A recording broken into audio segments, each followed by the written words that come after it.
time's been in this place. You see, many have tried, but no one could take your place, girl. Why you so beautiful? I see the future in your face, baby. Never in a million years I thought that you'd be mine, girl. That you'd be mine, girl.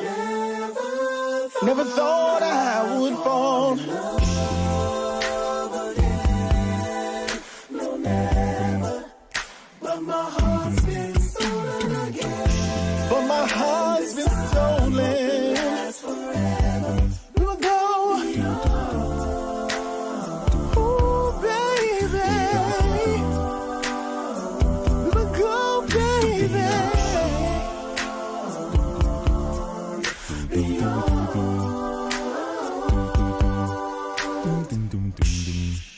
We keep going and growing, girl.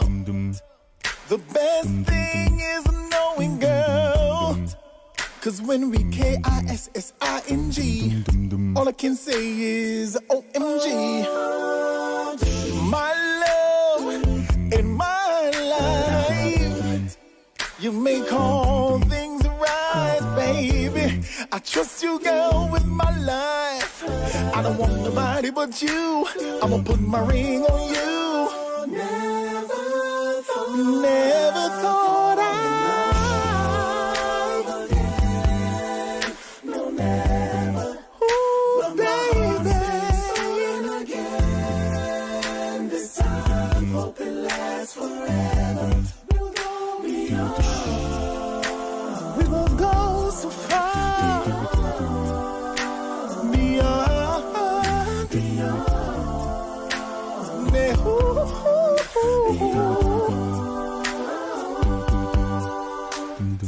You'll always find what you're looking for, and you ain't looking for a thing. We ain't looking for a thing. Yeah, you'll always find what you're looking for, and you ain't looking for a thing. Never thought I. Never thought I. No, never. Ooh, baby. Been stolen again. This time, hope it lasts forever. You hope, baby. I hope it lasts forever, girl. I hope it lasts forever, girl. Hey, hey, hey, hey. We will go, baby. We will go, baby. Ooh, we will go, baby.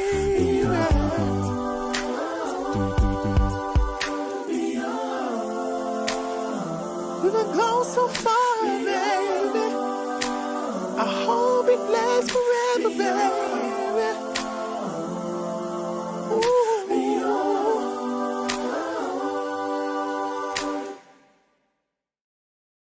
Yo, I think I'm gonna really give up this life. Just try to be a better guy, But wait, man, they got a good girl, and they really feel they go treat you a certain way. I understand. So what's up with you? Girls, some things we got kind of resolve. I think I can just, apologize and start fresh and clear the slate, and hopefully, that will work out for me. Well, if it makes you happy, give it a try. She deserves it, right? Hey, give you a call and see how it works out, man. Let me know how it goes. For sure. Thanks, man. No problem.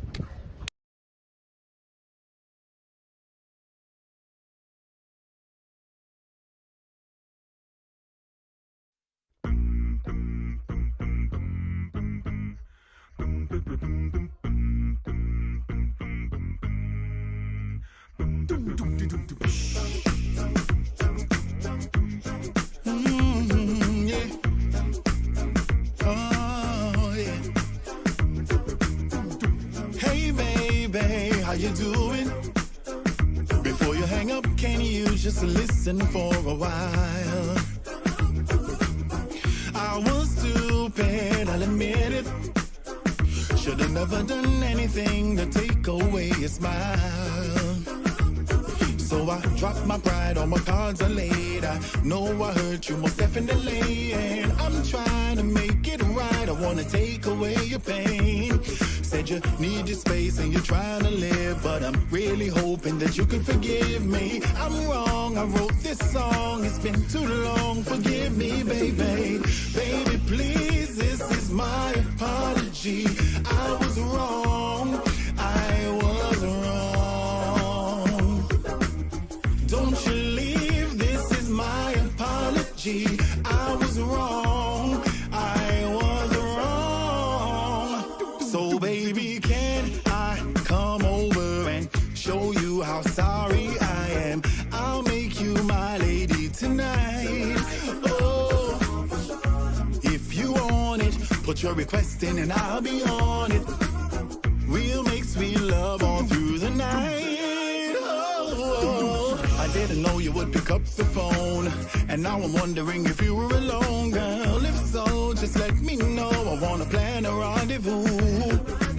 Please forgive me, don't turn away. I wanna try again starting today, honey. I'll fight, I'll treat you right. See me tonight, I'll fix this, baby. Baby, please, this is my apology. I was wrong, I was wrong, girl. Don't you leave, this is my apology. I was wrong, I was wrong. Don't you leave, no, no. I was wrong, I apologize. Oh, believe me, I do. I apologize. I was wrong. I'm sorry. Ooh, I'm sorry. I am. I'm sorry. I am. Baby, ooh, I'm sorry. Ooh, I'm sorry. I am. I'm sorry. I am. Baby, please, this is my apology. I was wrong. I was wrong, girl. Don't you leave. My apology. Oh, baby, please. Ooh, I was wrong. I apologize. This is my apology. I do. I apologize. I was wrong.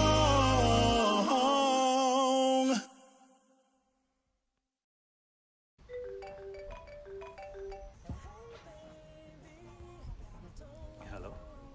Hey babe, what you doing? Nothing. Can you come over? Yeah, not easy.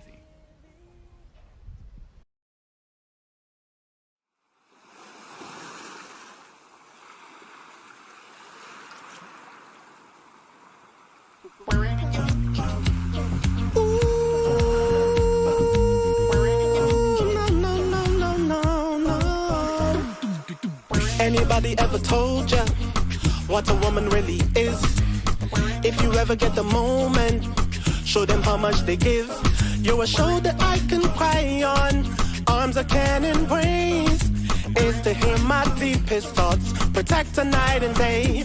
You are mother, sister, daughter, nieces, aunties, wives. You are amazing, cause you have given life. You are mother, sister, daughter, nieces, aunties, wives. You are all amazing. I try to describe. You are woman. Yes, you are. Yes, you are. You are woman. Yes, you are. Yes, you are. You are woman. Yes, you are. Yes, you are. You are woman. Yes, you are. Yes, you are. You have birthed the nations, a nurturer you are. You bless us with your wisdom, and you tended every scar. You have found me broken, you have shown me light. You ignited all my passions and loved me through the night. You are mother, sister, daughter, nieces, aunties, wives. You are all amazing, cause you have given life. You are mother, sister, daughter, nieces, aunties, wives. You are all amazing. I try to describe, you are woman. Yes, you are, yes, you are, you are woman. Yes, you are, yes, you are, you are woman. Yes, you are, yes, you are, you are woman. Yes, you are, yes, you are.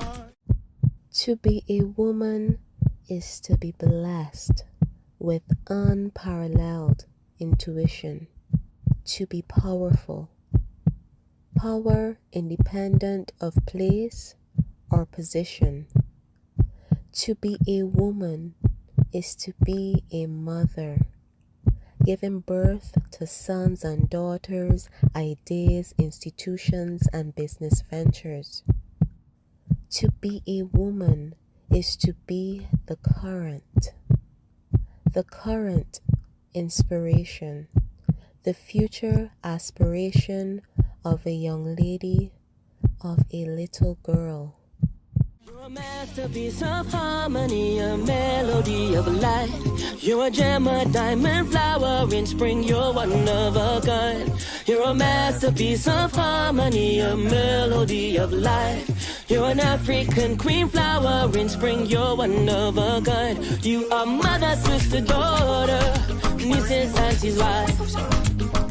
So you are amazing. I try to describe, you are woman. Yes, you are, yes, you are, you are woman. Yes, you are, yes, you are, you are woman. Yes, you are, yes, you are, you are woman. You are woman. You are woman. You are. Yes, you are, yes, you are. You are woman. You are woman, so you are woman. Hey, and when obstacles manifest as natural, you are born for this. To be a woman is to be the heart of the system, to be the one who brings life into our world.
Warning.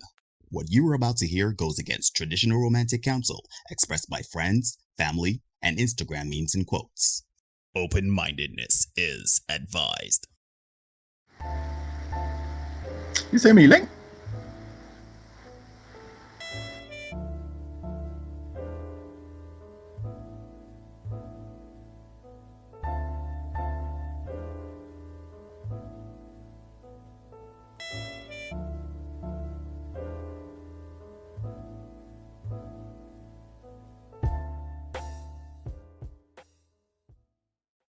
Hey, ladies and gentlemen, boys and girls, people of all ages, and welcome to another edition of The Senate.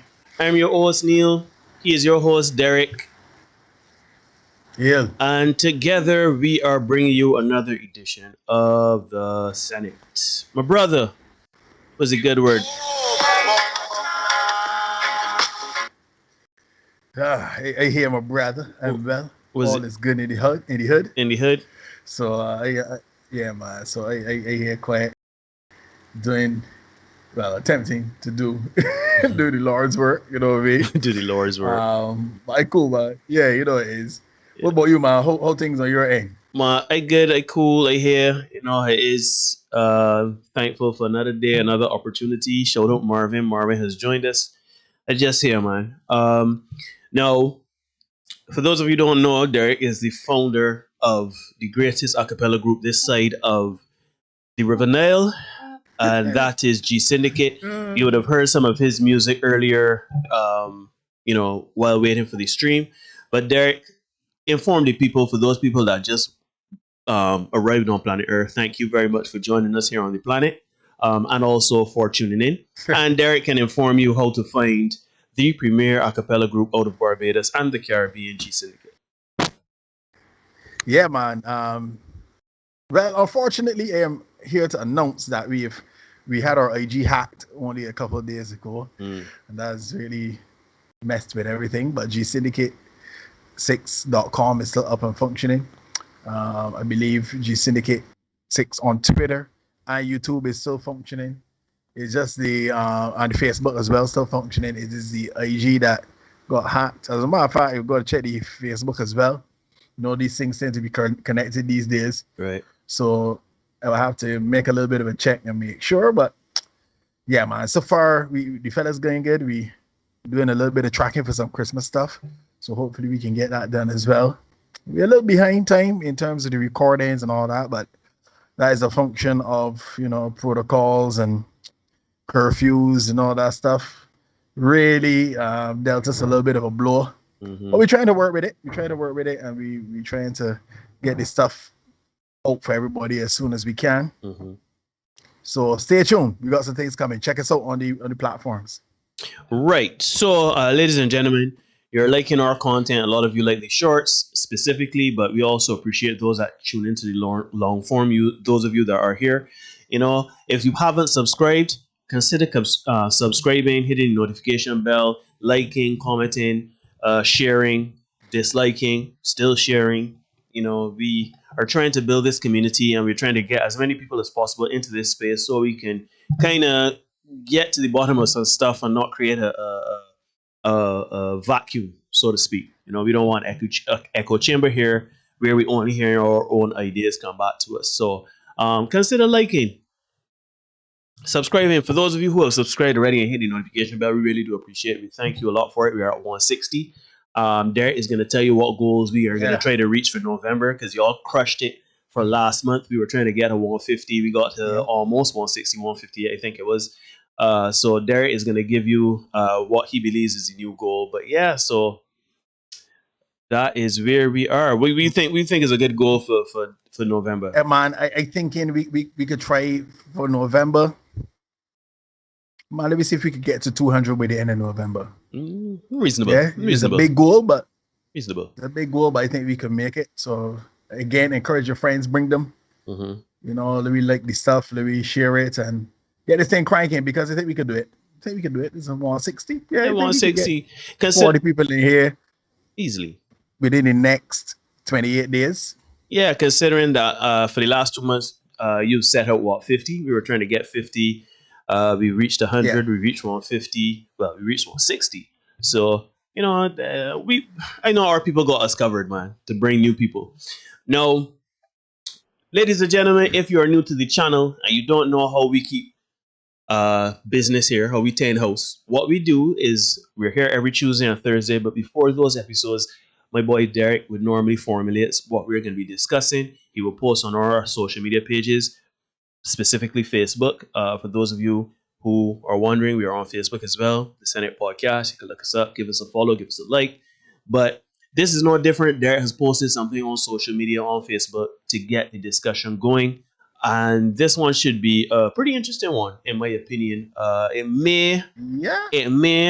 may touch a button here and there, but I still feel that there is merit in this discussion, and I as always hope that people understand where we are coming from in terms of, we get called misogynist, and but we hope that people can discern that we are coming from a space of trying to get to the bottom of certain issues. It's a place coming from a place of love. A place of Yeah, love. it's coming from a place of love. Yes, sir. Yes, sir. That's what people say. Yeah. Yeah, so love. yeah. Shout out. I'm off. I don't know. Shout. Go ahead. Yeah, no, show the Yeah, and tonight is no different. We're coming from a place of love because, as you said, Neil, we need to have a discussion, right? Mm-hmm. So the question for the night: do women need to be soft-spoken, peaceful, and more feminine in order to achieve their relationship goals? Let me repeat that. Do women need to be soft-spoken, more feminine, and peaceful in order to achieve their relationship goals, right? And as usual, Neil, I find a little bit of a comparison somewhere along the line in terms of actual life and sport and that kind of thing. And I like to bring those analogies to the forefront. I think it's interesting, the things you can learn from life, things about life from sport, from playing games. Dominoes has taught me a lot about life, believe it or not.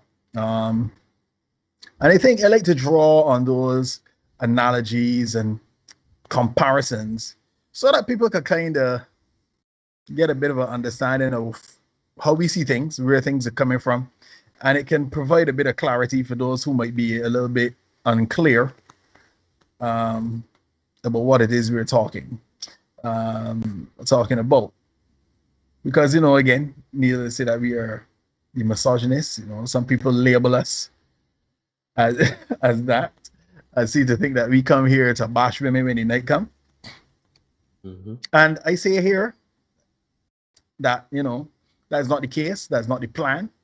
That is not why we come here when the Tuesdays and Thursdays come. Certainly not me. Neil and I, we differ in our approach.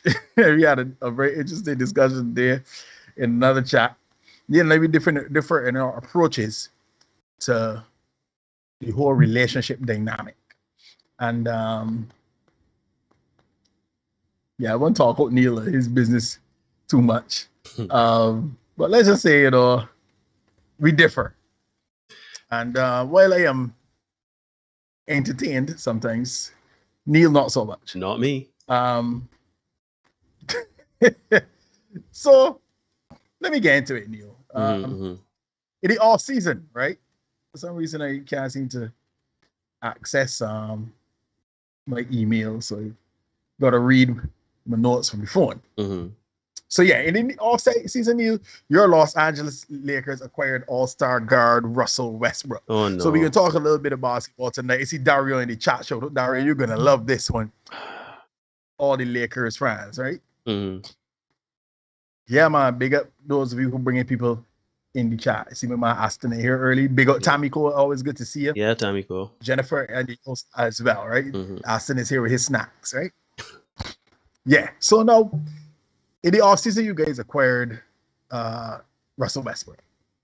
Now, this move was praised by diehard Laker fans, or fanatics rather. I just about to say it because I did not.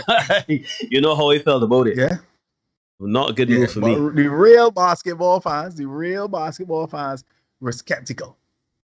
As we all know that Russ is a ball dominant player. Russ is and he was going to play with the king of ball dominance. Yeah. He was going to play with the king of ball dominance, LeBron. So we all know that was gonna have a case. You need 3 or 4 balls for this here to work. Now, let's see Ruben in the house. Ruben saying it would never work, right? Everybody could kind of see it. Anyhow, now it wouldn't be so bad, right, Neil, if Russ was ball dominant, as he is. It wouldn't have been so bad if he was ball dominant, and he was a good decision maker. But everybody in the Edna knows that, Russ is as under control as a octopus in a washing machine spin cycle, right? So, Lakers management, i.e. LeBron, thought this was a good move and they brought him in. And through the first 5 games, Russ has more turnovers than crumbs, and the Lakers have started out of the gate, much to Neil and other Lakers fans' chagrin, but much to my pleasure, right? As a resident LeBron hater, I am more than elated at your all's troubles at the beginning of the season. I won't know. I won't know if this is a sports show. This just saying which shows every Monday at 7, or are we talking about the Senate? Because you're bringing on a lot of news that ain't got nothing to do with nothing. But I know. We gonna get, I can find a way to tie it up. So what does Russell Westbrook have to do with women and being more soft-spoken, more feminine in order to achieve their relationship goals? So in order to kind of understand where we're going with this, let's take a trip down memory lane, right? And we realize Russ has always been Russ, right? He started in OKC, and he played with one of the elite scorers in Kevin Durant, the dynamic duo. Yet somehow, right, Russ managed to get the same number of shot attempts, almost, as KD. Sometimes he had more shot attempts than KD. Now, we must also acknowledge that Russ is a terrible shooter, right? Russ is a terrible shooter. Yet still, the man looks in the hand, as we would say in Bajan parlance. He's taking a lot of shots for the international audience up there, right? So KD had enough and bounced to Golden State in a better situation. And in no time flat, he got the rings that he wanted. Let me repeat that. In no time flat. KD left his partner and got the rings he wanted. And as I was typing this up, Neil, I told you I had a controversial statement. This is it coming up right now. So Russ, in typical woman fashion, decided he didn't need a man. He didn't need KD. He didn't need a man. He didn't need the man. He didn't need the man. So he could do it by himself. Big Keisha, all alone by his laws himself. And to his credit, he achieved a lot of individual accolades. He broke a lot of individual records. But when it came down to real winning time, when it came down to championship time, when it came down to ring time, and the playoffs started, it was usually out in the first round. First round out, right? No, I am not talking about Jada again. Right? You gotta get Jada a break, man. I'm really trying hard not to talk about Jada. I kind of made it, interestingly enough, I told myself when we did the show about Will and his story and his side of things that I didn't want to talk about Jada. And then, in true Jada fashion, she, found a way to insert herself in the conversation. So we had to cover it. I really don't want to cover it again. So don't look for no more Jada talk unless something really outrageous happens, right?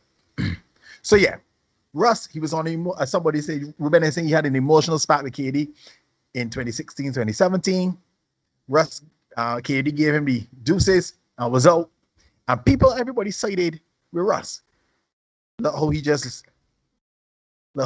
just left the woman and gone along.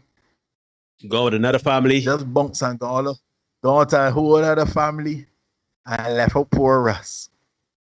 And everybody was backing Russ. Everybody wanted Russ to do well. Because, shoot.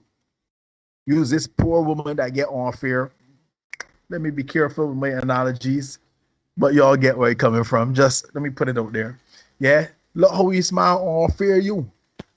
And how many times have we heard a situation like that, right, fellas? You got this poor, sweet, innocent woman just going along doing her business, trying to make the best of the situation. And this man come along, all fairly, and gone along. Russ wanted to be Russ. He didn't need the man. He got another man in Paul George. Again, it must be noted, Russ is a terrible shooter. Paul George, not so much. Paul George has a very nice stroke. Yeah. Well, outside the playoffs, From mid-range. Yeah. He got Carmelo Anthony. Your boy. Yeah. Yeah. Yeah, reserve comment on that. But yeah, he got Carmelo Anthony, right? And the Lakers fans can attest in the first couple of games of the season, Carmelo look real stroking good. it. Look real good. You know what I mean? I ain't gonna lie. He look real good. But again, Russ can make it work. What's the common denominator here? Right? So he can make it work with either them, Paul George and Carmelo. He had two men at the same time. He can make it work with either, both of them roll out, bounce. As soon as Paul George get the opportunity to head to a better situation again with Kawhi and the Clippers, he was out. Melo, poor fella, nobody really want he, but he landed in Portland, and Melo realizing his market value was like, you know what, I can stick in here, and he had a career resuscitation in Portland, right? And now he's landed on the Lakers with the same Russ. Mm-hmm. Now, after it wasn't working, yeah, after it wasn't working, and Russ realized, you know what, it might be where I live. The problem can't be me. It can't be me. So Russ left. Roll up on OKC, went to Houston. And he forged a partnership with another man in James Harden. Well, James Harden. There's no D in him. All right? Mm-hmm. Rian, good night. Good to see you. Good night, Rian. Right? But, you know, he went to Houston, and that was Harden's team. Thought we like Daryl Morey believed in James Harden. Daryl Morey being the general manager. The coach, Mike D'Antoni. Again, no D in him, so he's not D'Antoni, but Anthony. Anthony believed in James Harden. So it was very much James Harden's team. Russ decided, you know what? I want to play how I want to play. So he rolled out and went to the Washington Wizards to team up with yet another elite player in my guy Bradley Beal. Right? For the points. So we see so far. We got KD, Paul George, James Harden, Bradley Beal. All stars. Right? All stars in their own right. Right? Yet still, Russ can't make this thing work. Right? So he headed to Washington with the Wizards and Bradley Beal. Unfortunately for Russ, unfortunately for Bradley Beal, unfortunately for the whole of Washington, they managed to replace all the W's with hot L's and transform them from the Washington Wizards into the Lashington Lizards. And as usual, a first round exit. Yeah? So now we come to today, this season. Russ is in Los Angeles. Yeah? Let me say that again just because it sounds so nice. Russ is in Los Angeles. Use Maria Taylor now. Use Malika Andrews. Are you reporting the news now for ESPN? Just go. You don't need to harp on the. I need to. Don't do that. Yeah, I need to get that out there. Yeah. Mm-hmm. He's in Los Angeles with Anthony Davis, a top player, no matter how you slice it, and LeBron James. No modifiers or qualifiers on that. Just LeBron James. I would be hopeful. It's not going to happen. Okay, very And everybody is hoping now that the old transport board bus that is Anthony Davis and LeBron James at 150 years old can be the magical ointment or elixir that solves the Russ problem. Because at this point, Jimmy is saying he's beginning to think it's not them, it's him. At this point, you got to start wondering, at least considering that it might be Russ and his inability or reluctance to change how he's operating, right?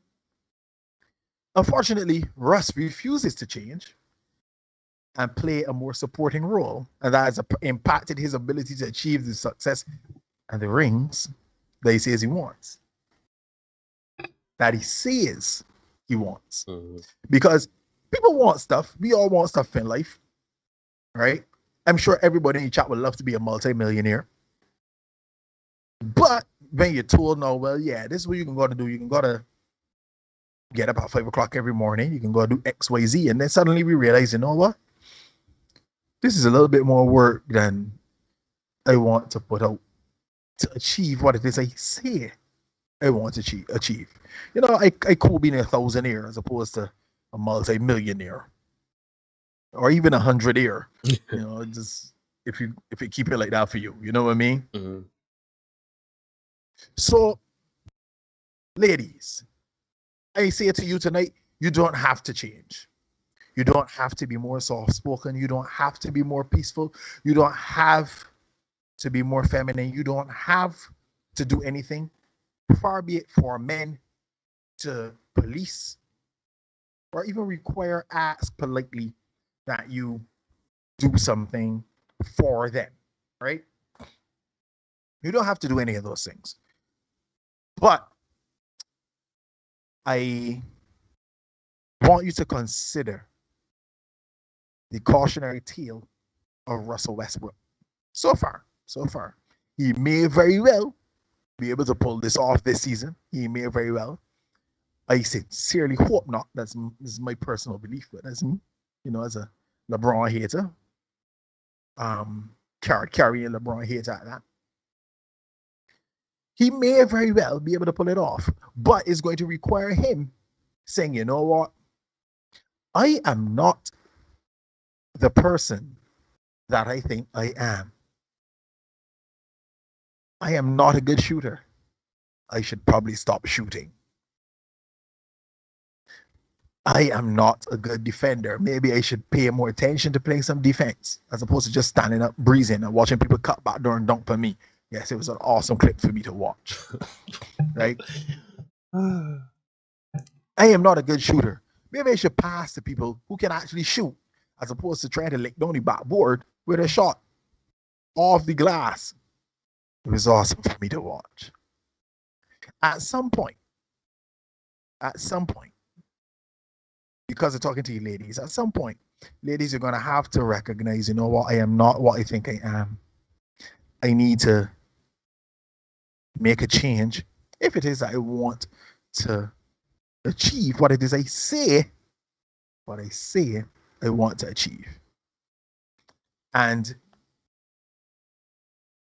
it matters not how you shame, insult, or guilt men into or attempt to taking up something that they don't want. You could go, I say this all the time, you can go down to Temple Yard and you can approach the Rasta men with all the pork chops in the world. And it matters not if you shame them. No real man does eat pork. You insult them, you starve out and look bad. You need to eat some pork.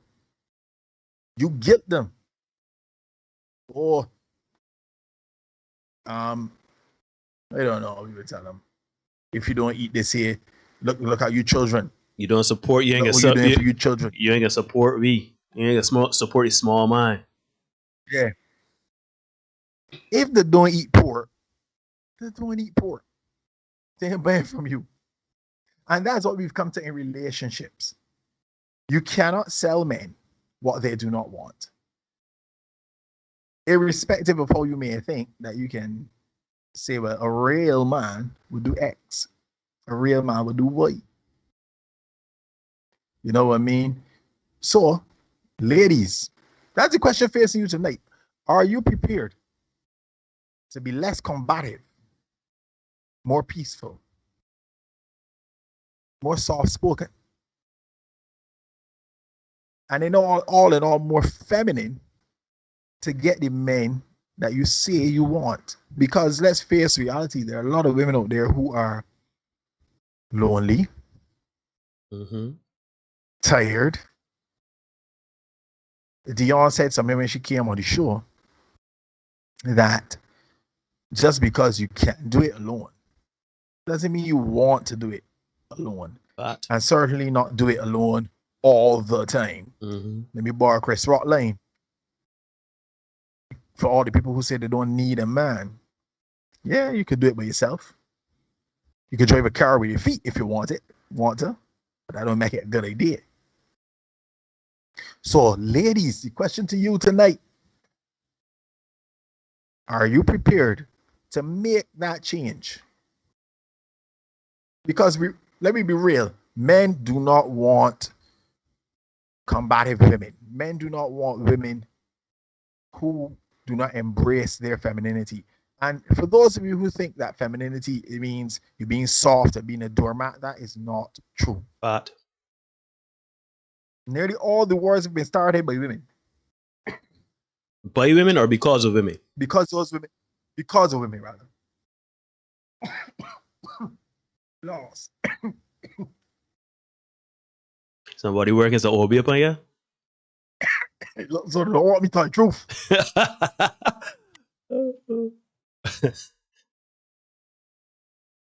Well, Derek collects himself, ladies and gentlemen. You're watching the Senate podcast. If you do like what we are bringing toward you right now, you can like, comment, hit the subscription button, hit the notification bell, and if you are subscribed, thank you very much.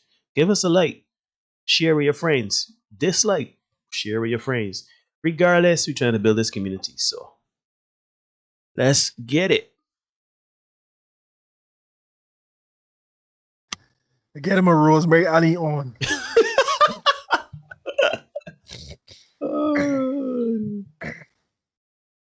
But yeah. Oh, is that gone? Don't think so. Oh dear.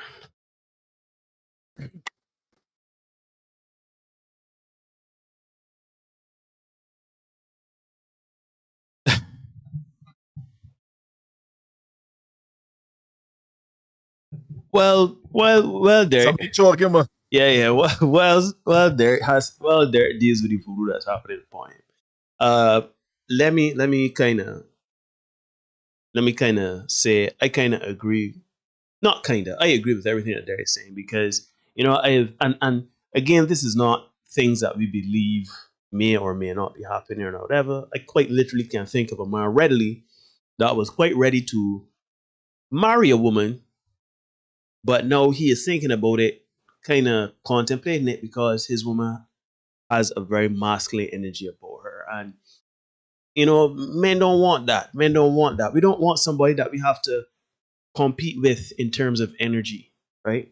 Now, as Derek said, it's not to do with, we don't want a doormat. We don't want somebody to take advantage of. We understand that some women don't necessarily want to be soft or show their feminine side because they are afraid of being taken advantage of. But Rian saying define soft for me. Well, we don't want a woman. Okay, soft. Men are men, right? We don't want a woman that call everybody surname, matching our energy, drinking beer, and saying only if them is one of the men. You know what I'm saying? Like men are men. There's nothing wrong in a woman coming in a man's space or in a group of men or around a man and being herself. But a lot of women have put on this pseudo masculine energy in order to cope with the outside world, and they bring it inside of the household. And now we have this thing where a lot of women feel the need to, because they have had to portray masculine energy so often in the world out there, they bring it home and they believe that this is how men should be because they do things that men should do. I made the analogy a couple of weeks ago where a woman, she goes out there, she puts on her clothes, her boots, everything like that, and goes and cuts the grass. She lives by herself. She is single. She goes out there, she cuts the grass. She believes that a man should do these things. So now she gets a boyfriend, and the boyfriend or the husband, whomever, they cohabitate, they're domesticated. And the man says, you know what? I can take care of the grass cutting and the manicuring of the property. I'm going to hire somebody. This is not coming from your joint account. It's not coming from your account, ladies. It is the man taking care of the cutting of the grass. He simply does not want to get up on Sunday and spend the whole day cutting the grass. Man might want to watch football. Man might want to relax. He might want his downtime. But a lot of women have a problem with that because they believe a man should put on the clothes, put on the hat, put on the boots, and go out there and cut grass, rake cut leaves and grass and get things done because that's what men are supposed to do. There are women out there that believe that a man should, if something is broken in the house, whether it be a pipe in an electronic device or anything like that, the man must at least make an attempt to try to fix it, even though the man has absolutely no expertise in that subject matter. Right? If a cupboard falling off, the man must now somehow tap into his carpentry skills and put on this door when the man has never had a passing grade in woodwork in his life. So we got to understand that women have had to do it out there, but coming home now, we are not saying that we want a woman to be like, oh dear, yes dear, and be all frilly and girly or whatever. But by the same token, we don't want a woman to talk to us like how our boys talk to us. And a lot of women out there talk to us like how our boys talk to us. Like, you mean in here got garbage and you clean up the garbage in here? What sort of thing is you even in terms of sex? You know, you try and bring that here, man. You know, you got saying here for you, like, you know, it is not attractive to us, and we just want women to tap into their feminine energy. There are women that, you know, you go there, get your nails done, you go to your spa there, you get your makeup done, you buy your dresses, everything like that. And you would tap into that energy when going out with your girlfriends or when you're going out to parties or to lunch, dinner, even when you're going to work. But when you're home, you are very masculine in your approach to the man. You understand what I mean? So yeah. Derek, you all right? Good night, Cherish. Good to see you. Good night. Yeah, man. I think I'm past whatever that was. Okay. Don't know where it came from. It happens from time to time. I don't know where it is. Okay. But yeah. Yeah. Dion asked a very pertinent question in the chat. She says, I think the better question is, are men willing to stick to their guns about not wanting the type of woman you describe? The only reason someone will continue with a particular line is if they're getting traction. And that is gospel.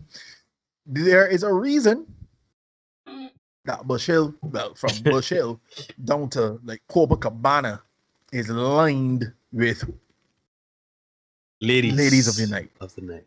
Ladies of the night. There's a reason why Crumpton Street is lined with gentlemen of the night. Those workers would not be out there if there was no clientele. Right? They wouldn't be out there if there was nobody purchasing what it is they were saying. So for that, to Dion's point, men, you need to say what it is you want, or say what you want, and then be firm in what you don't want, and don't accept what you don't want. But that's where the problem comes with us, because we be so thirsty. You want the access to intimacy. So thirsty. We want the loving.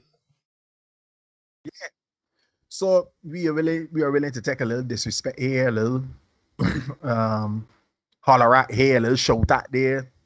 Shoot, some fellas even take a little slap hand there. You know what I mean? If she tell you, but yeah, if you go don't come back, that kind of thing, and you go start one lady boy in the yard, big up my neighbor, he would tell you that that's Ford man saying, you treat you like your boy in the yard. Right? How many of us are willing to stand on our square? Let's say, like, this is how we're operating. I ain't doing that there. They're trying. What? You say women are supposed to be. They're trying. F.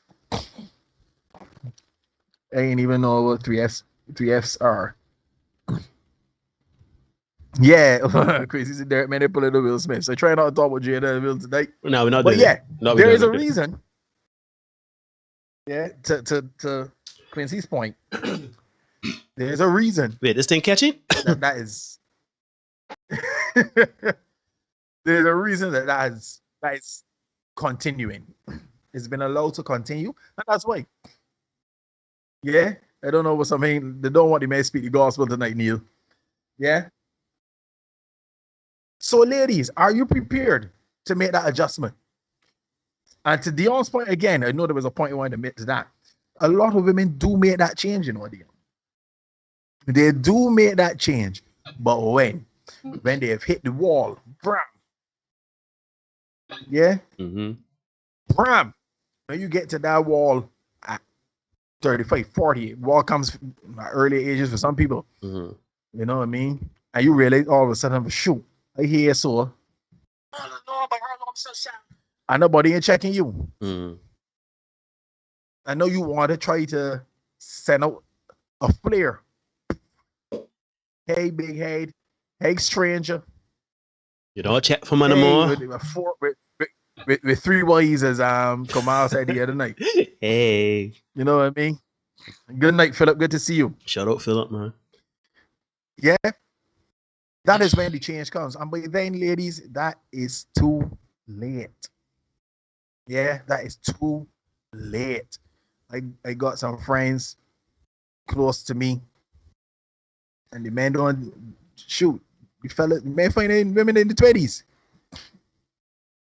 And they're my age. They finding women in the 20s. Because what the women were a little bit more agreeable, the women more pleasant. Nobody is saying to you, I'll share a story, well, an anecdote rather. I had an ex who refused. Oh, sorry, not refuse. If I say, yeah, B, you won't be like, nah, don't call me B. Because to her, in her mind, I want the man. Yeah, want him. Is a woman. Is a woman. I want the man. So don't call me B. I would do it, you know, just to poke a button or two. But she really said, yeah, I want the man. Is a woman. And as such, I should be treated differently. So that is the challenge men have. If you going as Neil says, sit down and drink beer with me and stuff like that, and you in the shop cussing again on, just like the men. That's yep. Because I want to make it clear, you know, they're not wrong with that. They're not wrong with saying, "I'm drinking beer with me," you know. That's not what I'm saying. But if you in a rum shop like the man, and you know you the same way like the man, you stand up the same way like the man, you tease him, man, like I can't tell the difference between you and the boys. And the men. And let me say here, ladies, they may not say it to you, but like cussing like profusely is a turn off for most men. Shoot, you know that I am at the age now, Derek, that even you know that, right? But you know that a man, like, I am so sensitive now to, all right, so we swear, we swear, but we are not over with it, right? We do it for emphasis. We do it, if you're trying to make a point, you know what I mean? If we are trying to bring over the connotation or the exact feeling. Provide emphasis. Emphasis, yes, emphasis. But we ain't out here that every other 2 words is effing this and RH that and, see hold this and that. And even people, it doesn't even matter as a man or woman. Anyone that comes around me and they're swearing profusely, I just be like, but it really ain't necessary. I sure you get a beat for English at school, just like everybody else. You know what I mean? So yeah, it's a turn off. It's a turn off, and it makes you less willing to want to have a conversation with that person. Yeah, because they're talking to a man. Saying you know what I mean? Not only a man, but you're talking but not only a man, but it's like a person that doesn't have a discerning thought, or a person that is very, I don't want to say low class, but very low brow. If every other word is a swear word. You know what I'm saying? People of a certain intellect don't conduct themselves like that. So right. So Rihanna says the reason I am conflicted is that I am not a girly girl. Never liked dolls, didn't like pink as a child, didn't start doing my nails till late 20s because I was persuaded by girlfriends. Do I need to change who I am? No, Rihanna, I know you. Let me cover this. It's a little more than that. Let me cover this there. Rihanna, I know you, right? And you are more feminine than you want to give. Well, I don't know if you give yourself credit for or whatever, but you are feminine though to me, people like you, Dion, I see y'all kind of like the same in that y'all are feminine. Y'all show your feminine side, but you still like to, there's nothing wrong in going to a bar. There's nothing wrong in hanging out with men. There's nothing wrong with having a joke here and there or whatever. But Rihanna, you don't conduct yourself like a man. Like I've seen you, obviously, because of your brother and everything that we've hung out with a lot of men and everything like that. And you don't come over as being like one of the men. I have never seen you like one of the men. You don't carry yourself like one of the men. And you tap very much into your femininity. Now, I don't know you in the world of work. I don't know you when you're doing your teaching and everything like that. But we're not talking about how you conduct yourself, Rihanna, because to me, you are a woman. I don't know you obviously in a romantic setting or everything like that, but because I've known you for a very long time, I somehow feel that, in a romantic setting, you will conduct yourself as a woman. You ain't gonna be trying to be a man or trying to bring over that masculine energy. And you also discern when it is time to put on that masculine energy in the world of work or outside or around your significant other. So, like, even because, shoot, I remember back in the day, I obviously used to hang out with your brother at his house or whatever. I used to be hanging out with us, and it was never like, all right, I can't tell the difference between Rihanna and Corey. You know what I mean? Like we all hang out together, and it's like, all right, Rihanna is one of the men. I can't even say that with a straight face. You're not one of the men. You know what I mean? Like there are some women that hang around the men and just be like, all right, she's one of the men. She's one of the boys. Shoot. There, I sure we could think about some people that, yeah, I want the man, man. I want the man. You know what I mean? But we would never take that woman on in a role where we making that person a partner, looking to live with or anything like that. So Yeah, man. So Neil, I know this one might be a little contentious in terms of because you're essentially asking women to check the self. So I don't know if we will open up early tonight. Neil, let me crank from early with some phone calls. So if anybody want to call in, yeah, man. Let's get that done. Yeah, man. We can encourage that earlier. Ladies and gentlemen, I have put the link into the chat. I've pinned it. So again, you could just click on the link. You don't have to have a Skype account. You don't have to have a Skype app or anything like that. You could just click on the link. Do some sign. I guess just enter a name or I don't know whatever the procedure. But you don't. From what I understand, is just click the link and you should be able to access Skype through the browser. So you could call in. Have your say. Especially women, we want to hear how you all feel about the need for women to be women again, to be feminine, because it is very important to understand that men and women both have masculine and feminine energy. Obviously, men have more masculine than feminine, most men, and most women have feminine and masculine. But because of how women have had to compete in the world of work, and because of the feminist movement and the desire for equal opportunity in the workplace and in society by at large, y'all have had to put on this masculine energy, had to, in male dominated fields, had to especially to put on this masculine persona, right? And you've had to kind of contort yourself into a bastardized version of a man. And when a man comes into your space now, and the man is not doing things as you would do things as that masculine energy, you would not do things in that masculine energy. You now call that man's masculinity into question, and it don't really work like that because men are different, and by and large, we lead and we do our thing as we do our thing. But at the end of the day, we still want women. We still want feminine individuals around us.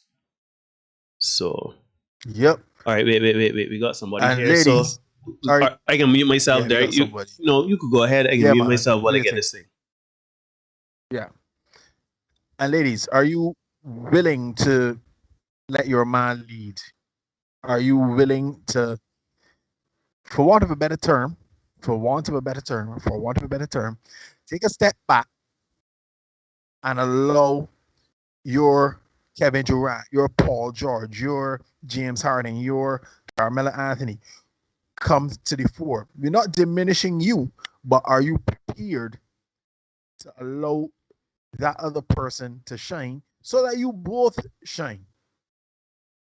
Because at the end of the day, it's about pulling together as a team. It's about pulling I was talking to one of you guys in the, I think he's in the chat still, earlier today. I won't call his name. And he was making the point that, you know, when he's with a woman, he figures that we going forward together. We working together as a unit. So everybody got the strengths within the unit. So are you, as a woman, prepared to say, you know what, I can let my man lead because this is where he's strong in. I ain't telling you just follow blindly. You are there as, you know, counsel to say, well, yeah, honey, what do you think about this? You know, it's important to, but you do bear jump all the time. We can't trust you. We're not, and every time we look, I let use a real yes man, or you know, Yep. are you prepared to do that and be a little bit again softer in your approach to a man? Yeah. Are you prepared to do that? We got a call on the line. You ready? Yeah. We going. Let me crank then. Good night. Call you there. Hi, I'm here. That sounds like the Dion. Dion, how you doing? Yeah, I'm good. How are you? I am well. What you got for us tonight? What do you think? You think that we y'all women need to be more feminine? Y'all good as y'all are, or what do you think? What I will say is, while I understand the points you guys are trying to make, it's hard to change other people. People need to want to change. So to me, the better message is for you to know what you want. And when you see the thing that you don't want coming, to let it pass you by. Because as much as we say, you know, asking women to change and to be this soft person and whatever, and women want men to change and be somebody different, we still accepting the person that we don't really want, hoping that they will change for us. And that doesn't make sense. Right. Because they're not going to change for us. They're going to only change if they want to change. So instead of asking women if they're willing to change, I feel like we need to not accept them until they have. This is both sexes now, not just women. Completely agreed. Funny enough, we had this conversation today in the group chat. Derek would kind of attest to this. We were talking about it, and as Derek was saying earlier, we do see things differently. I personally don't feel like we should be accepting certain things anymore. I just ain't entertaining things, but I do agree. But let me ask you this other question, right? Like what you're just saying aside, and people having to not accept what the other is bringing or anything like that.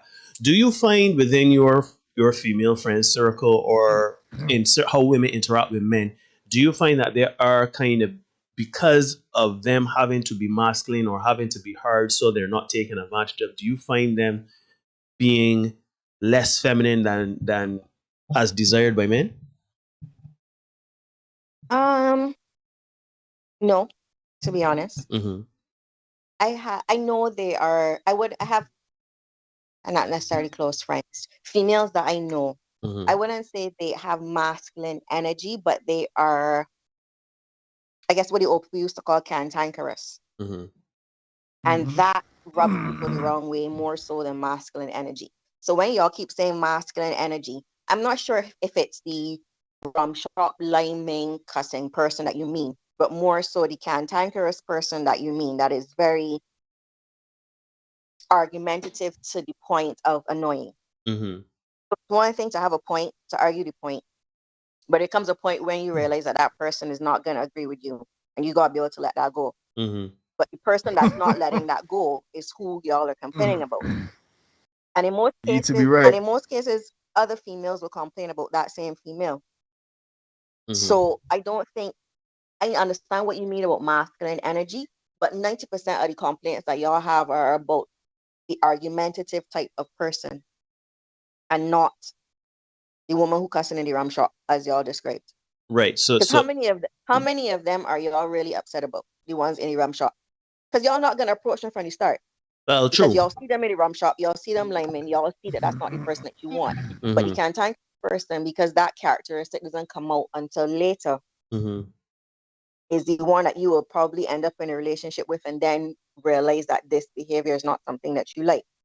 But here's a very interesting question. No, so And I agree with you. You do have some merit in what you were saying, right? And you're right. They're not approaching a woman in a rum shop. That ain't happening, right? But the question is then, where does this cantankerous behavior come from? This need to be right. Where does this stem from as you see it as a woman? Do you think, well, don't even, I can't even make any You know, assumptions. those women that I know that are like that, that's a personality trait. That's Mhm. not something that I would say they do specifically to men. That's a personality trait because they will argue with women exactly the same way. Mm-hmm. So it's not that it is unique to men and they're just trying to get you to their point because they feel that somehow they're better than you. They just have that nature about them, period. Mm-hmm. You would notice it in your context of your relationship, but in their social circle, their female friends will probably notice it as well. The difference is that the female friends have come to understand that this is how the person is and learn to ignore it. Mm-hmm. And that's not as easy to do in a relationship dynamic. Mm-hmm. Well, Yeah, in a relationship dynamic, you deal with the person every day. Your friends will deal on the weekends. If you go laming party and once a month, that kind of And the situation. So friends going home. you're So at not the end of the in that day, if we situation. arguing, I could go in my house. Like I'm not going home to you Correct. to hear you continuing to argue. So Exactly. that's why I was saying that I think it is more that type of person that y'all are talking about. mm-hmm. And that person isn't that way necessarily to men. That person is that way, period. But then nobody wants a Right. cantankerous Just person obnoxious. around them. Yeah, And yeah. eventually, the cantankerous person has two options. Realize that they're not some person that people want to be around and do something about it, or be content to not have many friends. Mm-hmm. Very At the end interesting. of the day, Here's the our thing, role in Dion. life is not to be out here changing people like Jesus. Bots. This is true. But at the end of the day, we still say we want relationships. Men and women, we say we want relationships. Even though women are inclined to say, a lot of women are inclined to say, yeah, I want a man. Until, because you're still fighting biology and stuff like that. And as much as we aren't supposed to try to change people, and to your point, you said that those persons need to want to change. Do you think that that is something that they would ever want to do That's going to be an or be inclined to individual. do? That's an individual and a personal thing. I'm sure that you are not the Right. And what do you person think would that you were when you were 20, and you had to decide for right. yourself to make the changes that you wanted to make to be a better person. Bots. It's an individual choice. So what would be the catalyst you think for something like that? The catalyst could be anything. They could wake up and realize, you know what, I have no kids, no partner, nothing. If I die in this house or if something happened to me in this house, I'm by myself. It could be That's something like that. a pretty big catalyst. I ain't gonna lie It to could you. be something I'm as, saying, oh my gosh, I'm almost 40. I have no kids. I really, really wanted to have this child and this family. What am I doing wrong? Maybe I need to change something so I can achieve that. But here's a There good. are a whole bunch of Go things ahead. Go that ahead. could be a catalyst, but there's no one thing to me that you could say everybody will meet that will cause them to change, because you keep talking about women hitting that wall. But the truth is there are women who will hit that wall and be fine to keep going along. Gantry wall. Because Yes. I was now about to say, there are women that we completely agree with you in terms of wanting to have that or coming to that realization on your own. You can't make people do what they ain't ready to do yet. But there are women that are very, I don't want to say oblivious, nor do I, well, not self-awareness is a better term, where they think they're depraved, they think that it is not their problem, it's everybody else's problem. They're keeping it a buck, they're keeping it real or 100 by speaking in harsh tones and being cantankerous. And it's the men that are not. I literally had a woman one time tell me that I was not. Sorry, I don't want to laugh, but she said I wasn't man enough for her, and she was quite miserable. So, at the time, I was kind of taken aback by it because I was in my 20s. I mean, I'm man enough. You trying to say it, but then when I realized it's not, you're just miserable. But the question now I have for you then is, what would you say to the women now? And yeah, what would you say to the women now that lack that self-awareness, that believe what they're doing is what they're doing, they're keeping it a buck, they can speak how they want to anybody and everything like that? People that, when women, whomever that goes away from them and they don't have friends, that's their loss, that's their business. I could do bad all by myself. I'm a queen diva, I'm a bitch, I don't need any whatever. What you would have to say in that context or at that time? As long as you are truly happy, do you. And that is a statement that they need to internalize. Everybody needs to internalize. As long as you are truly happy, continue to do you. Truly. And the emphasis is on truly. Mm-hmm. Interesting. Because if I say I could do bad all by myself, the phrase y'all like to use, and I'm out there doing it, and I'm happy that I'm doing it, and I'm happy that I built this house for myself, and I live with myself, and I can buy my own car, and I'm genuinely happy like that, and socializing, and I don't need to necessarily have all the trappings that society says I need to have, man, children, whatever, then fine. There are women who don't want that. Just like there are men who don't ever want to get married again, like Derek. So, but I'm not going to look at Derek and tell Derek he's lying and he's not happy with that decision. Derek needs to know that for himself. Fact. We might think that Derek is in denial, but that's not our place to say. Listen, Derek is not in denial. But that's my I point. understand. I understand what you're saying. My point. I understand what you're saying. Yeah, we understand. I find this a very interesting conversation because so Derek and myself, we have encountered women from all walks of life, right? We've encountered women that say that they don't want a man, say that they could do bad all by themselves, say that they're happy by themselves. But then when you see them post certain things on social media, you're like, we're getting on, sweetheart. I have encountered those same women as well. Right. I see it all the time. Right. I've told Derek that I think they're schizophrenic. Because you can't flip-flop. And to me, as a female, seeing that from another female, it tells me that you are not happy. So obviously it's going to tell men that you are not happy. But if you can't see that for yourself, I can't make you see that because I don't have that psychology degree. I don't have those tools to help you see that. Which is why I don't think that y'all in the podcast should be trying to help them see that. Because to me, that is a psychological thing that they need to talk out with some person. Yep. They're not just going to watch the podcast and say, you know what? They're right. They need to be better. No, they're not going to do that because they've heard that before. So the aim to me is not to be out here fixing people. Well, our aim is really to tell men, don't take them women that ain't ready to come to certain realizations by themselves. As you said earlier in your commentary, is to let men know basically how scorekeeping was going on, how things are going, and letting them know you don't have to put up with a woman that is cantankerous, a woman that for no want or desire to not be nice or anything like that. You don't have to put up with that. So be not unless you like it. But then if you like that, I believe if you like, because there, funny enough, Derek did mention that today. It was either you, Derek, or somebody else in the chat that mentioned that they got some men that like that. Oh yeah, it was you.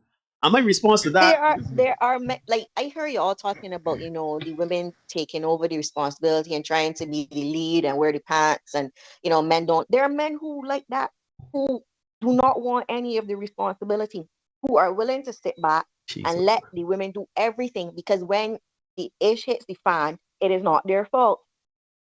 Yeah, but do women respect those men?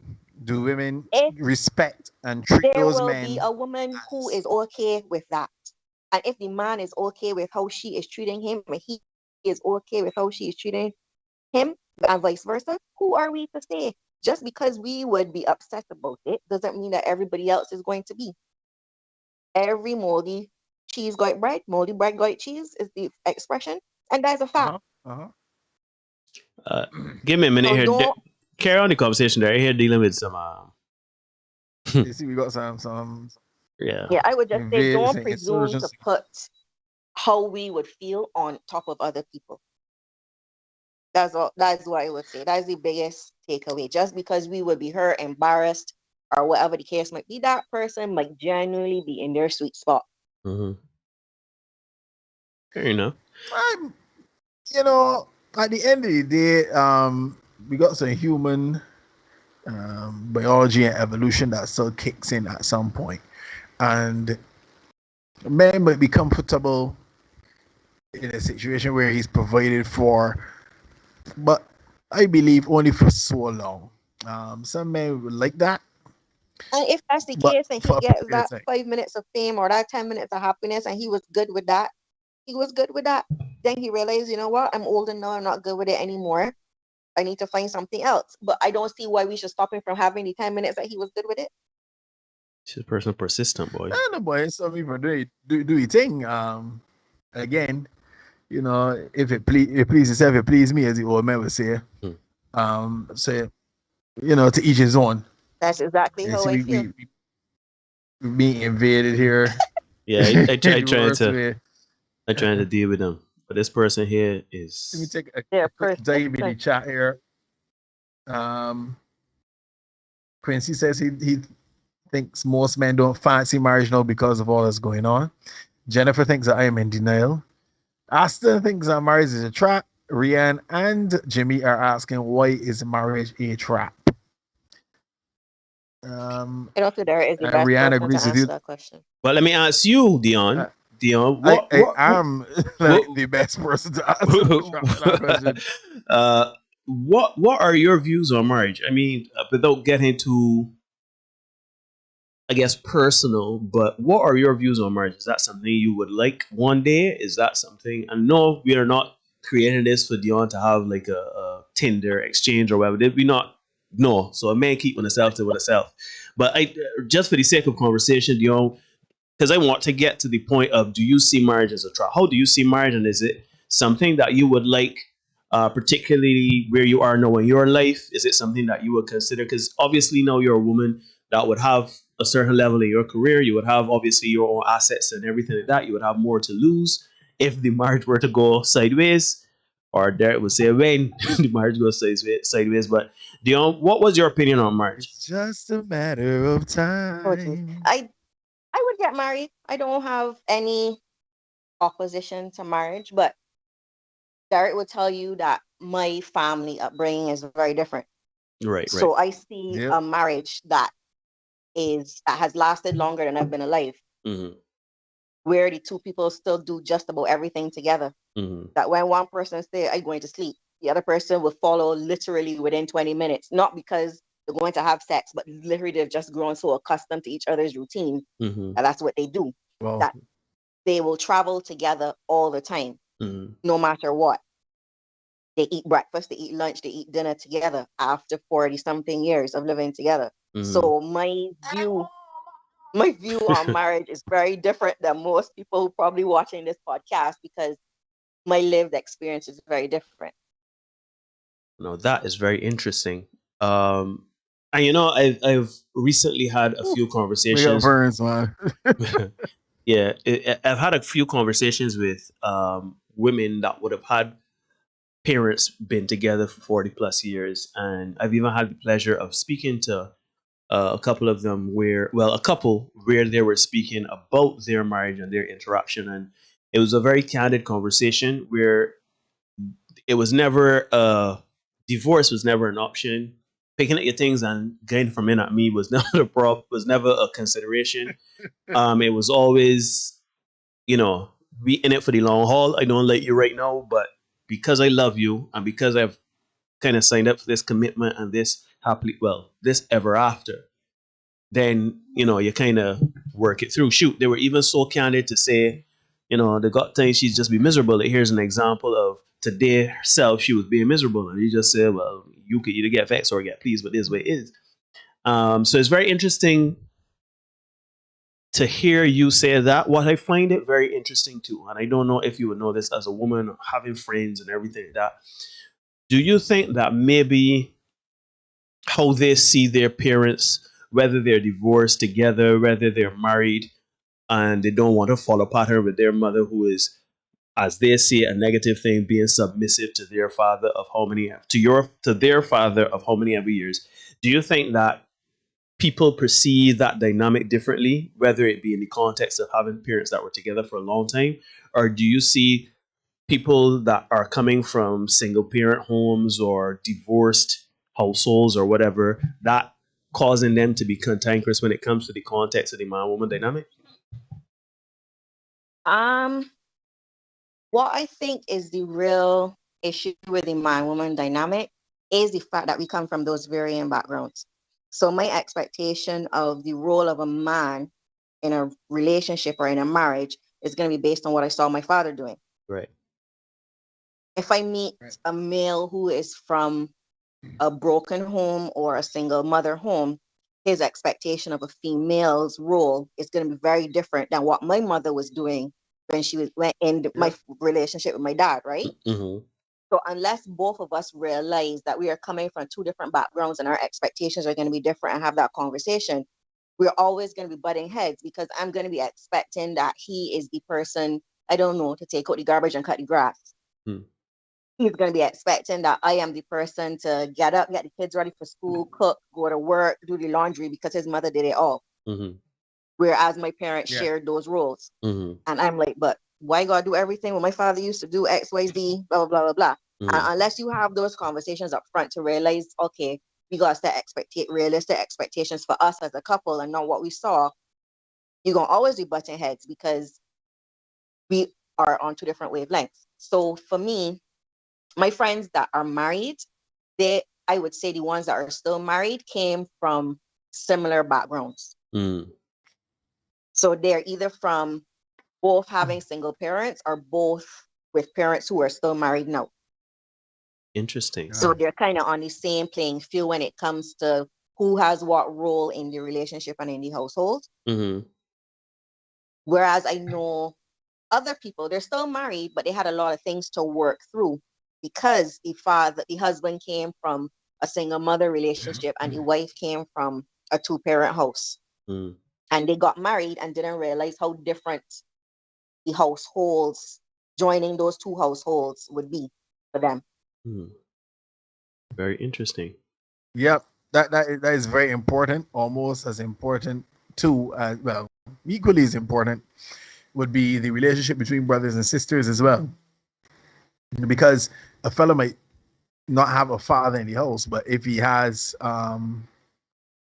like, you know, a sister that he can relate to on how to take care of the sister, or you may have that experience in dealing with a female within the house that is not his mother. So he may be able to get that experience as well, and that might have an impact on him and how he approaches a relationship with his wife. Because shoot, I see a woman that's not doing everything, and we both have to do duties within the house. We have a role to play, so that is also as important as well. Well, to my mind, I don't know what you think about that, but tell me. Yep, I would agree. Very interesting. Awesome. Yeah, man. What is in the chat? the chat is picking up. I don't know if Dion wants to stay on for this. I am reading Aston's chat conversation. But I am not. Hang up and Aston to call and tell y'all his story. I am willing to do that. Yeah, or let me see if I got the facility where I can have two guests on. All right, let me not try that tonight. I am willing to hang up. This looks like a good story. All right, it could be better than last week. All right, Aston boy, you got a clean link. Dion, I don't know if it's good or not. Thank you, Dion, for joining us. Thank you for your commentary. It's very insightful. See, we ain't just here thinking that we agree and eschewing or misogyny. So, Dion, thank you very much. And let's see if we can get Aston on. So take care, Dion. Thanks for joining. Yes, trapped because the partner, through no fault of the man, can say one morning, I am about this, and bounce. Half my money gone, maybe take the kids. Not maybe, my brother. Invariably, children go with their mother. He says, nah, not me. Quincy says, Aston, then hand you the divorce papers at your mother's funeral. Yeah, Dr. Dre experienced something very similar to that. Direct roughness, as the young people would say. Yeah, Aston, if you can call him a brother, we'd really appreciate it. Yeah, boy.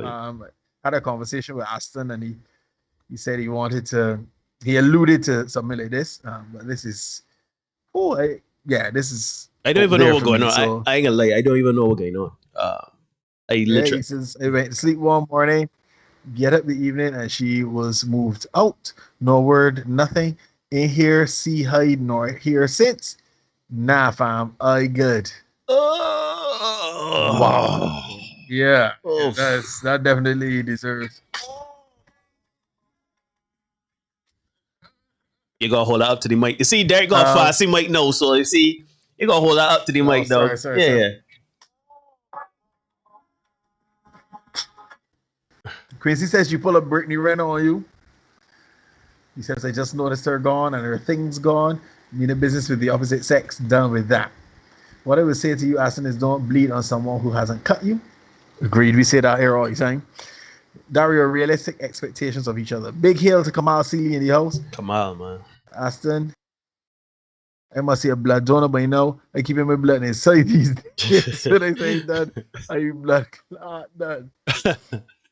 Sharma says marriage is a beautiful thing, but it's not for everyone. It's facts. You should get married for the right reasons and to the right people. I got married, but I discovered it was to the wrong person. Quincy, Aston Quincy is encouraging Aston to keep digesting that red pill. As would I. Quincy says free Aston.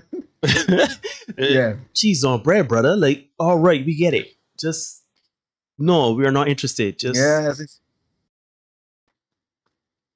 that's to say here though, but now he's getting hyped like us.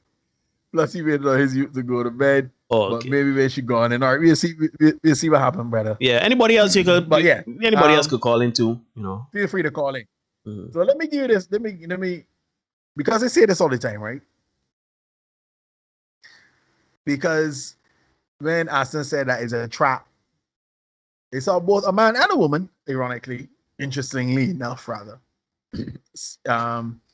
Asked the question, why is marriage a trap? And then Aston kind of highlighted some of it. He says, I was paying the rent, buying the food, she ain't pay a RH bill up to now. See, ladies and gents, men like this still exist. Provider males, right? They still exist, right? And Aston and I, we had a very brief conversation. Not a very brief exchange. And interestingly enough, another friend of mine, we had another conversation as well. Neil, I tell you and the other guys all the time. And I can say it here now. Right? I don't think I've ever said it publicly, but I can say it here now. Men and women get in relationships for different things. And Aston and I, we had a conversation about hypergamy. Well, a brief exchange about hypergamy. He wants us to do the topic. I think we've done it already, but we could definitely do it again. Shoot, it's one of the topics that's just there. And they said to him, you know, as I've said to you, Neil, and said to other people in there,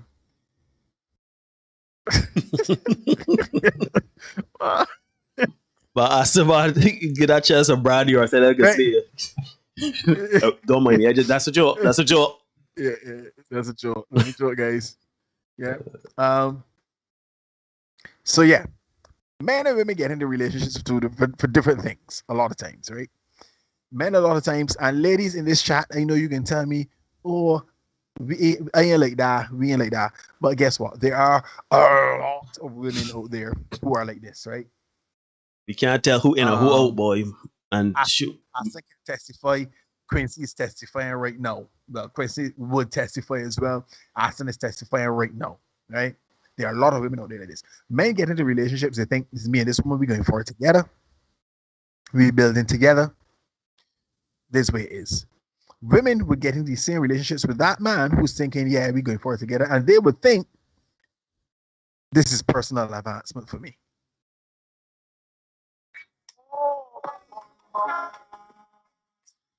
And that is a massive problem with relationships today.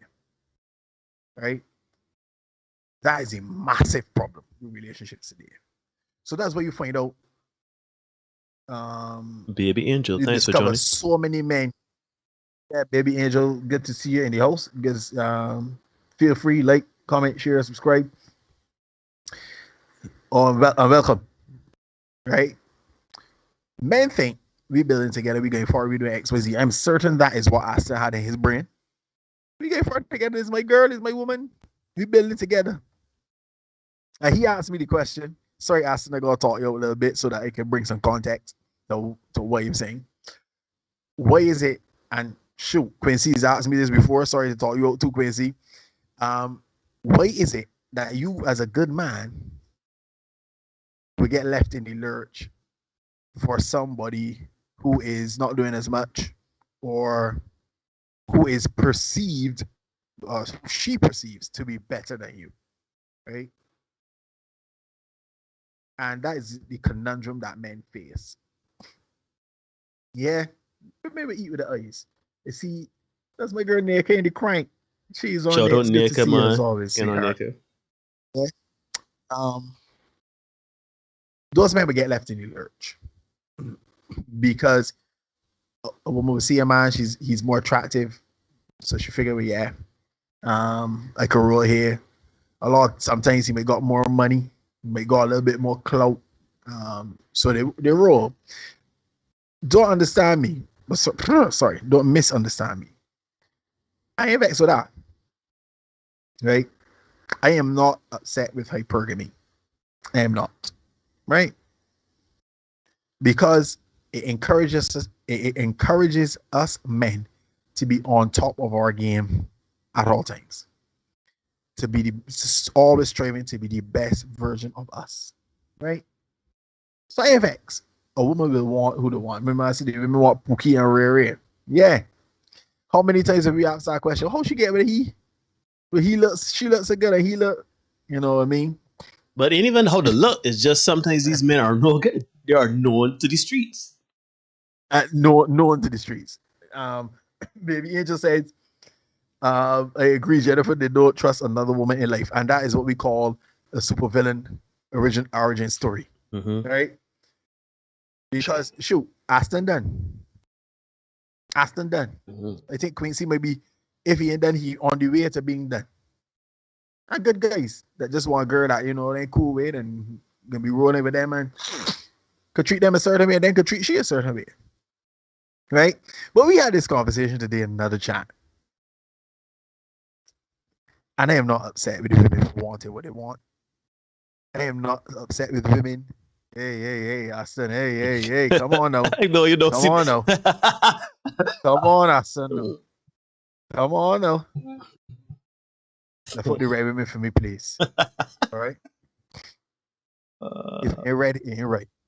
Anyhow, we got to talk about that. But yeah, I see Nika asking. Sorry, Derek. I see Nika asking, what is Pookie and Rere? Pookie and Rere are guys that are what the young people call fuck boys, or men that just up to no good, men that just want to come and use, have no intent of building or doing anything.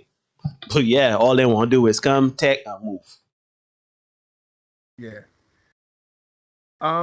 Shoot, Marvin. Big up, Marvin. Know that you remember, you see you in your chat, Marvin. Big up, Marvin. Happy birthday to you, my brother. Oh, happy birthday, Marvin. I hope you're enjoying it. Thanks for tuning in. I know you ain't got nowhere to go at this kind of time of night, unless you go a pass or walk with the people road.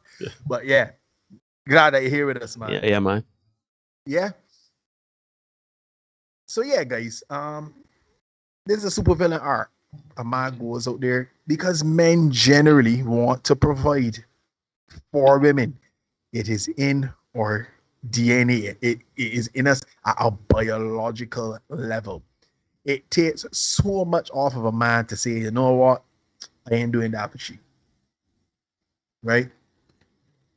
Shoot, I am that guy. Big up Fergie, man. Good to see you, my buddy. Yeah, Ferguson, man. You know, brother. Yeah. Yeah, as I tell you, it takes a lot of me not to hold doors to it. Yeah, it's like I have to consciously tell myself, now I'm holding this door for this one. You know what I mean? And a lot of times they still don't, they like, you know, don't worry. And they just hold the door because that's who I am. I hold doors for men and women. That's me. Yeah. You know what I mean? But when a fella invests, right? And decides, you know what, this is my girl. We're building together. We're going forward. My personal girl. And he puts, as I tell me, block my personal girl. This is my personal girl. And we going forward together. We build this hand together. And then he wake up and discover, well, shoot, this woman gone. Come put it in front of the mic, man. Put it in front of the mic. You can't hear you. Sorry, man.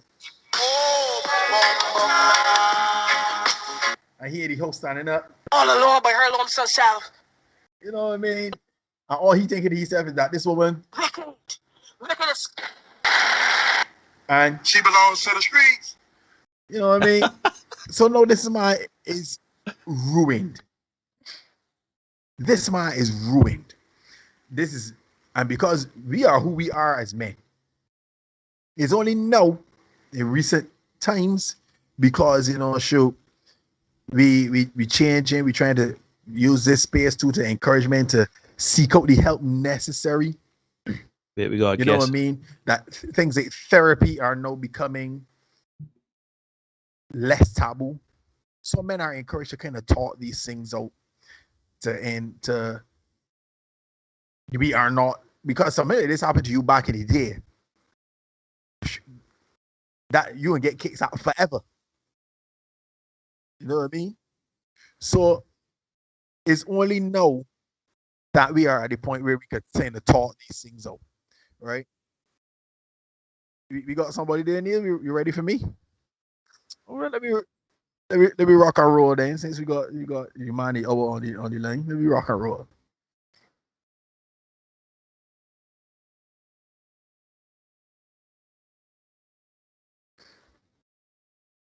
He's women, dog. You No, there? Woo! Good night. Woo! Good night, Austin. He's Welcome women, to the dog. podcast, Good Austin. night, all. Yo. Mm-hmm. How All you right. All right, my brothers. What's going on? Wanna good? Yeah, we good, man. How you doing? How's everything? We easy, brother. Are you here? You know, it is we teaching from home and it's driving me mad, but we doing everything. So the question tonight, Aston boy, is that do women need to be more feminine? Let me hear. Let's get into it. I would ask a better question. Can they be? I don't feel so. Because they're so accustomed to doing this bumble that they can't get over it. Real talk. That's how I see it. You know how much masculine women that got out there that will come and tell you, but will want to come and tell you that working in your house. I was showing a story. Me and my ex moved into this place. I told her before we get in this place, babe, don't let it be no financial embarrassment. Please help me. Got you. All right. Get in the place. Right. Realize that not a bill getting paid or anything. So, all right. She would want to come and tell me how to spend. We got more money to do things with. I working for this here. You ain't doing bumble though. Who's you? Why are you telling me about my money when you don't add nothing to this place? You don't pay a bill thing. You don't do nothing.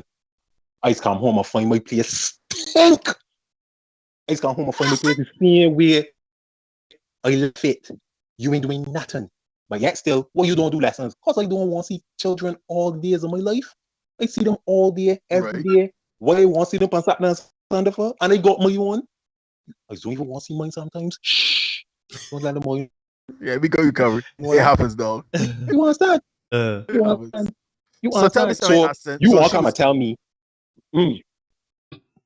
Yeah, she was asking you essentially to do more, to work more, to make more money for the household, essentially. Yeah. Okay, gotcha. Yeah.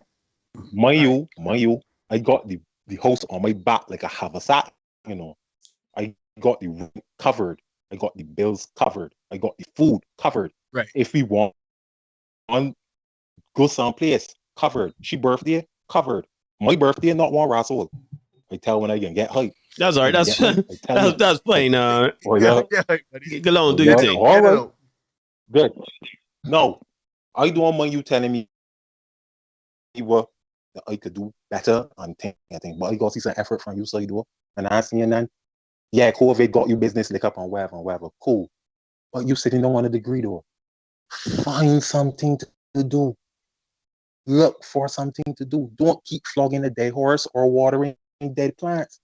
If it ain't working one way, get up. I'm gonna do something else. No. Why you do this?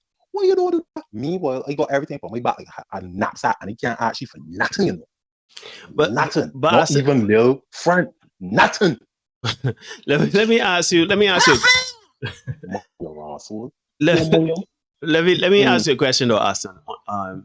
So because there are people out here, people that are watching, etc., that would say, well, Aston, you sound bitter because there's a woman that you would have had. This is something you would have seen. You probably ignored red flags or whatever. Right. Is this? But hold on. Is this a situation where this person flipped and switched? Is this a situation where this person was this all the time, but you just figure we can move into this situation and things change?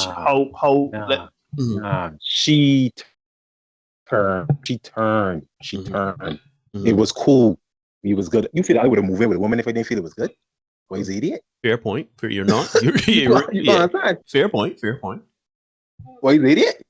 No. So I moved in with the intention of, or this looking like, yeah, this can go somewhere and thing. From the time we moved in, it was like a switch. Nothing's gonna rest. You want to give me something when you want something. And all sorts of bumble. And I'm like, what happened here? But I find that is a chameleon tamer because my child mother, oh Jesus Christ. Anyhow, I ain't even getting into that because that's some toxic shit. My child's mother is a trip, but we ain't gonna get there. We can talk about other people. But it seems like I would talk to you, and then I see certain things that I like, and I'm like, I could deal with this here. And then the crazies come out, and it's be like, where this one? What? Oh, you didn't start with this, so I could say, well, yeah, let me bounce. Like, what the? But this is very interesting.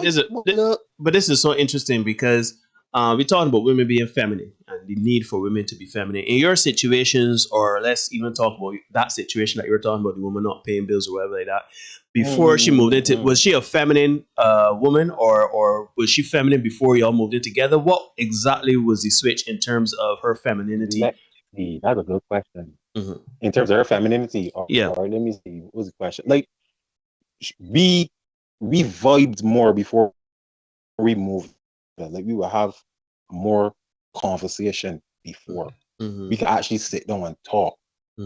But then when, like, obviously now that you're seeing the body all the time, face to face, all the time, obviously topics can run out, or we can start to like get a routine. So I don't was that I said it last week, man. A good man is a boring thing. Yeah. So all the spark gone, whatever. And you know how teachers do it. We've got to work all the time, constantly. When term up, we working. So I can't be up underneath you and all this sort of thing. We got work to do. And you been doing that, so I gotta do more. I was showing something, like just to show you the sort of person that this girl was. Where we get the place, the landlord told us, please take care of the plant. And she went with herself and said, yeah, I can cover that. I got that. And I'm like, all right, good. That's one less thing I'm going to worry about. You know, the plant's dead. Not a can of water. Not a gone out there and cut it and weed a little bit. Nothing. So I come home and I didn't see the plant skin out. And I'm like, yeah. So I going to tell the landlord, yo, somebody can't break up your plants, be. Because I ain't put out. I ain't put out. You understand? I mean, like, if you say you're going to do something, don't tell or set you when you come home. And they're like, yeah, boy, you going to get home again. And when they come home, not one bumble. Like, so what you get me excited for? Why you say things that you do not mean? Why do women do that? Why do they do that? Why do they say things with their mouth and then don't follow it up? Jeez, boy, I would tell you the truth, Aston. I don't know if necessarily got an answer for that. In my experience, I don't. So women have switched on me a flip, but I don't know if women don't say things that they don't mean. That's happened to me very rarely, and I kind of just liken that to women, just that woman or those particular women that do that, or I don't know. Well, I don't want to get disparaging, but lucky boy. Yeah. What I would say to that? What I would say to that, right, guys? What I would say to that is because I see the ladies in the chat saying, "Come see me, come live with me," it's two different things. And that is very, very. That's true. Well, what happens a lot of times in relationships is the contract, the social contract in the relationship. and men are complaining about this as well. The women do not hold up their end of the social contract. So, you They do want men not. to provide They do X, Y, not. Z. They You do not. provide A, B, C. They provide X, Y, Z, but then they have to turn around and help with A, B, C, and then eventually a lot of times end up doing A, B, C themselves. So a perfect example is you in your situation with the plants. She was supposed to take care of the plants dead. Yep. Right? Yep. You would have had to take care of the plants. So she did not uphold her end of the contract, right? And the conflict. The arrangement is, to your mind, and I guess to most people, is shoot, if I pay all the bills, I provide and everything.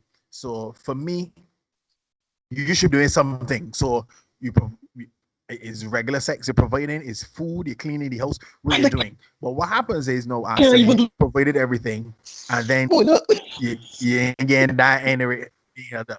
And this is the problem that we have, right, men? This is where it goes wrong for us, because Neil and I had this conversation today, though, and he was talking about the women flipping on you and stuff like that, right? And I can say this to the gentlemen in the chat: when you see the flip, roll. Like Alison Hines. That was my mistake. You don't get in the strikes 2 and 3. Yeah, roll. That was my mistake. This is what the contract is. Are you doing X, Y, Z? You're doing A, B, C. The day you can't provide A, B, C, you gotta go. Because guess what? When I don't provide X, Y, Z, you gonna roll. You gonna go. So this is how we gonna do it. Yep. Fact. I uphold my end. And here's the thing: if you don't uphold your end, man, you expect that she is going to roll. If you brag, right there, if you are bold, you expect her to roll. So when she can't hold her end of the bargain, you gotta roll or get she to roll. But very often what happens is, like, I like she. Yeah, she's a girl I like, so. Yeah, that's it there for sure. That's it there. I mean, this woman could have put she hand in my pocket anytime. You need something, look, my pocket there. But anytime, because I know how it was. Yeah. I know how it is. Things is hard. Things is be hard. But if you need something, I got you back, because that's how it is. Or how it was. Because no, God bless. You sound like you turned into Skeletor here, buddy. You sound Mr. Jackal. Yeah, my super villain. Jackal and Mr. Rar Hyde. My last initial is H from now. Mr. Hyde, dog. Yeah. Are you busy? If one want to pass and do things, I'm busy. You understand? That's all it is from now, you know. Yeah, but don't stick up. Cool, ain't a sticking up. You feel like I'm bring somebody in my face to suck me down like a leech again. Error be feel that feel wrong. Nah, never again. So you see that marriage thing, you could put that in a box and put that in the seat. There's no way I can come from that day. I see somebody complaining. You would like she put a ring on your finger. First thing first, are you gonna pay all that money to marry you in the first place? You don't put a cent. Nah, error. Just because I got balls and you got vagina, are you gonna pay all the money to put a ring on you and that you could take my money when you decide to go on and left me and take down the children that I put in you? Nah, feel go for me with that day.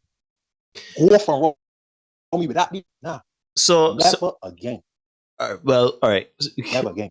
All right. So for you, it's not necessarily to do with him. You've never had a problem with women not being feminine around you or with you or in the context of a relationship. No, or they start off like that for you. Okay. Just use that as the hook. Yeah, I'm real pretty and I like to look good and I like to smell good. Yeah, you don't like me, yeah. So when you get money do, I'm looking for that catch. What you gonna do? When you turn into this body, I don't remember dealing with Barry. I remember dealing with Jane. What the hell? When you turn into a nigga, like what the boy look. So all right, so that's why I keep my mouth pinned up, you know. That's why I keep my mouth pinned, because some of the things that you go through, no man, you gotta get out, Aston. No, you gotta let it out. My mouth pinned up, man. But because you know why I keep my mouth pinned up? Because whenever you see something, oh, you sound better. It's more be bar.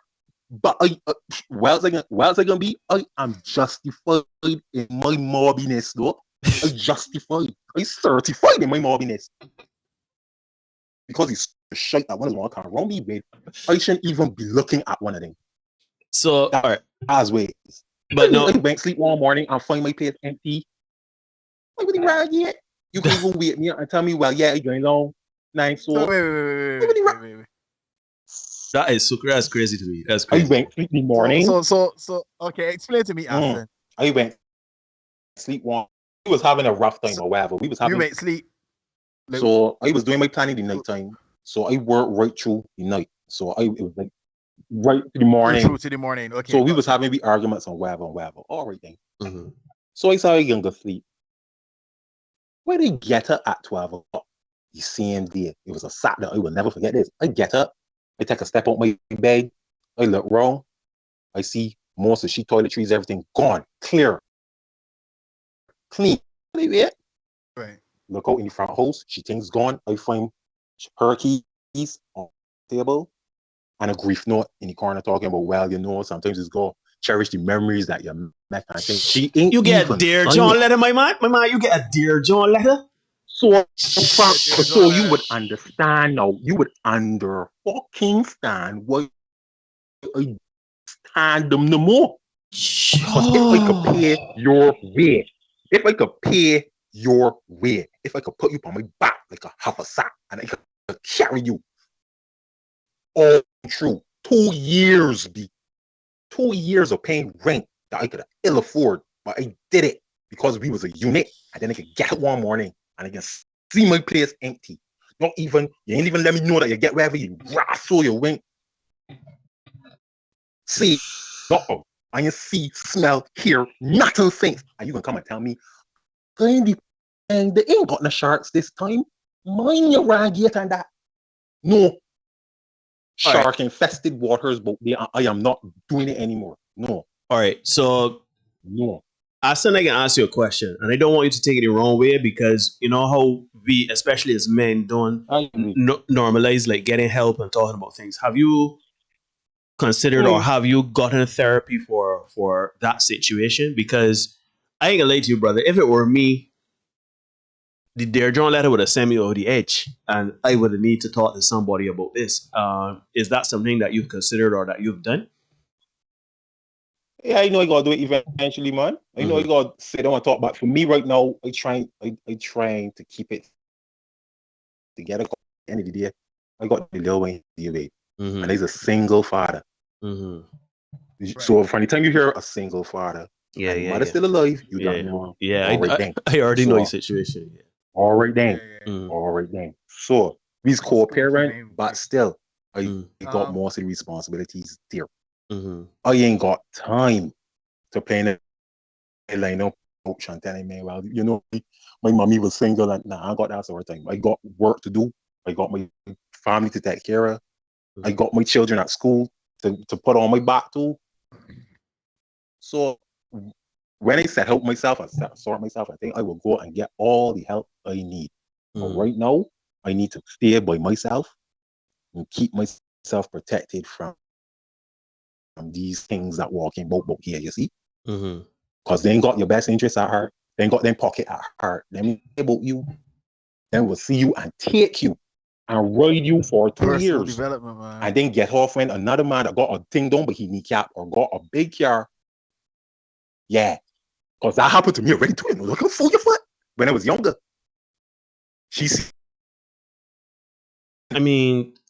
Presumably better. And she jumped shit and went down. And I was like, all right, see it. Aston. And I was like, see it. Do you think I can't be vexed with you? Tell me something, Aston. Did you hear from her after that? Did she say where she was going, where she went to? Vanish. So she just vanished. On Sunday morning, gone. And you haven't heard her Never since heard her at all. That was 2-3 months ago or so. Yeah. Wait, Yeah, nigga. Yeah. This brand new. So when I tell you that this wound, let me tell you, when I tell you that this wound fresh, Ain't even What you thinking of the man talking about like blood last still year or shaking. year before? Fresh. Yeah. Nothing. And of course, you know that if you used to say something now, oh, what you do, Chief, to let you along so. All right. Oh, Derek talk with that. There up to when was that? Derek, we talk with that. We talk. Oh, you can't get vexed. So all right, we both do shit or whatever. That's why we was in an argument. But I would never get up and pack up my Georgie bundle and not tell she look, I gone again by XY place. I can show you when I get there, let you know I safe. Everything good, cool. I'm going. I would have never wait till she gone sleep. That is I hit my small crazy. arm and jump through the window like a ninja. I would have never do that. Never. That is No matter if she crazy. or 26 times, I would have never do that here. But of course, what he gonna do? The idea. I could hear it, and I know that's why I keep my mouth shut. That's why I keep my mouth shut. Because no matter what the men saying, the women's be like, I feel you do something though. Well, yeah, I mean, you know, you're here asking because I've been told, you know, what's interesting, right? The interesting part, right, Neil, is that the women in the chat are actually asking. And I'm even looking in the chat, big man. Because it's a pattern. I hear get one eye looking in the chat. I don't know. That's why I keep my mouth shut. But that's the thing, you know. That's why I keep my mouth shut. The thing is, some time ago, you know, I would have given a story, nothing near you going through Aston, boy. Like again, that is disgusting. But I gave a story, and people were saying, you know, where you find these women, where when you find these women, you need to change your dating pool and everything like that. Boat, boy. But a lot of people, particularly women, we understand that the women that come into this chat may be this live stream may be sheltered or not aware of these things that go on. But a lot of these things happen a lot more than people would like to acknowledge because I cannot imagine, and you know, it goes back to something that we've said before in this space, right? I cannot imagine doing what happened to you, Aston. I cannot, once a man is committed to a relationship, particularly in the domestic setting and everything like that, a man would either keep quiet or a man would like talk it out. But a man is not going to pick up and leave, especially under the shield and shelter of night. The cover of darkness. Yeah, like a thief. So, so it's very important. Like a thief in the night, but or thief in the day. Well, because she went in the daytime. Oh, she break curfew. Like this got me beat. Move like a coach beat. Like it's got me beat bad. But I want so to. That's why it's when I mean, right? Like I used to be bitter, but at the same time, I don't know if I say something, I can get real pushback. But what you do? Oh, all right. I do what men does do. She do what women does do. But at the end of the day, I had her back like a haversack. She was on my back, and no matter what happened, if she snapped, she ankle dog, and I take care of the I make sure she was fed. I make sure she get to the doctor. I make sure she get look at. Even call one of my partners that got a nurse wife. Get drugs, painkillers, all sorts of things from that end. I'd be like, what more can I do? And then you can find someone that better, and I hope that he bull you because you deserve it. Real talk. I said what I said. Because at the end of the day, if you could have a man that was taking care of you, and you decide to left you because you thought you could do better, you deserve what you get. I said what I said, and I don't give a rap who don't believe, who don't agree. Oh shit! All right, real talk. All right, let me try. Sorry. Nah, they deserve it, man. Oh shit! They deserve it, man. Nah. All right. Nah. So, all right. That's what he's telling. All right, yeah. Get angry, man. All right. It's get me angry. It's get me vexed. This is what I can say here, right? It's getting me cold. And nothing is wrong with that. Nothing's wrong with that, right, Aston? You should be upset. That's something that you would be upset about. So, my Ruben be here, man. That's something you would be upset about. And this is not. Yeah, we're going to talk about she. Yeah, this is something you should be upset about because it is a fairly savage situation that went down, thought? right? And this is normal, right, guys? Thing. This is normal. That is the thing. This is normal I look behavior. at my man aunt and my 2 cents. Why you loading wife settings before making sure that you mitigate those risks? Come on, man.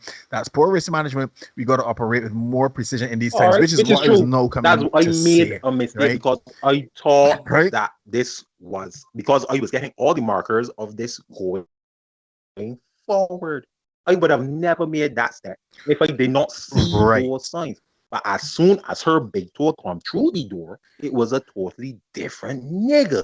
So I like either A, you didn't want to ride me like a horse, and you put on an act to start this here. So you was feminine at first and agreeable and ha ha he he and want to dress nice and thing. But then as soon as you secure a place to live, all of a sudden is nothing to unrest. All of a sudden I got asked you for stuff. All of a sudden I can't get taught to that sort of way. So men can get and talk, but they got so much chameleons out there. They got enough that will sit down and listen to what men want. But they know within themselves, they've been doing that for long. You do it just enough to get the big toe into your house. Just long enough. And then it turns into a whole different cell or freezer or some villain that you got in your place. And you're like, where you come from thing? I would like you out of my place, but by then they're already securing the place and the name on your lease because we're gonna move together. So you can't get them out. Like she tell me, like a day she tell me, we was arguing, she tell me, oh, you know that you can go sleep on the couch. I tell she, wait, who's paying for here? Who's paying for here? Me or you? Me or you? Wow. You can tell a man that is paid for the very place that you sleeping in that he gonna sleep on a couch. Woman, you should be juicy every time you turn on a ragged light in here. What are you telling me, Tay? This is sort of bumble that things won't come wrong with. And then after all of that, but what could it do? So at no point in time, her behavior is a thing. It's always the man behavior. She could have gone and killed somebody, but what he do? What he do? Not what she look. He do, and it does. Yeah, Cherish. Yeah, that's the thing. Like that. Cherish is saying that she should put you out. Cherish is making point. You should have put you at that point. Yeah. But you see, that's when you And like people. So I don't like people you at think I all. want us men to take away from it. That's when you like them. That's when you like them, and you feel a way towards them. I like them. Yeah. Flipping And I red agree. poles. Just use it. You really can't afford to be too emotionally invested. But then they can say that and but that's how you you ain't kinda protect emotionally yourself. open. What you go girls? So and that's fine. like you can't win. But no, I can't win. I can't be emotionally I've heard guarded. that I'm and still emotionally something. Like, constipated. right. But here's the thing, right? And I got so kind of. I take on my bat and ball and they go on. It's like Right. You see, I can agree with that because I too was a person that was, very open and willing and understand like if you want somebody down like 4 flat tires and be making a go of this thing and everything like that. But as you say again, my experiences are not like yours, Aston, because I would really be a supervillain. I'd be doing this podcast in the dark with a hood, right? But the truth is, the truth is, people don't understand.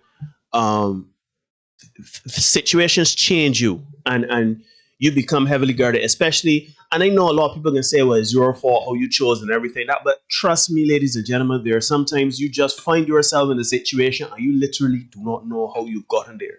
You literally don't know who's the person that you're with right now. So, I understand what you mean about being very guarded, about being very withheld within your emotions, and everything like that. What you would suggest, Aston? I mean, I thought this was something that happened to you like last year or whatever. I didn't know this was something that happened to you recently.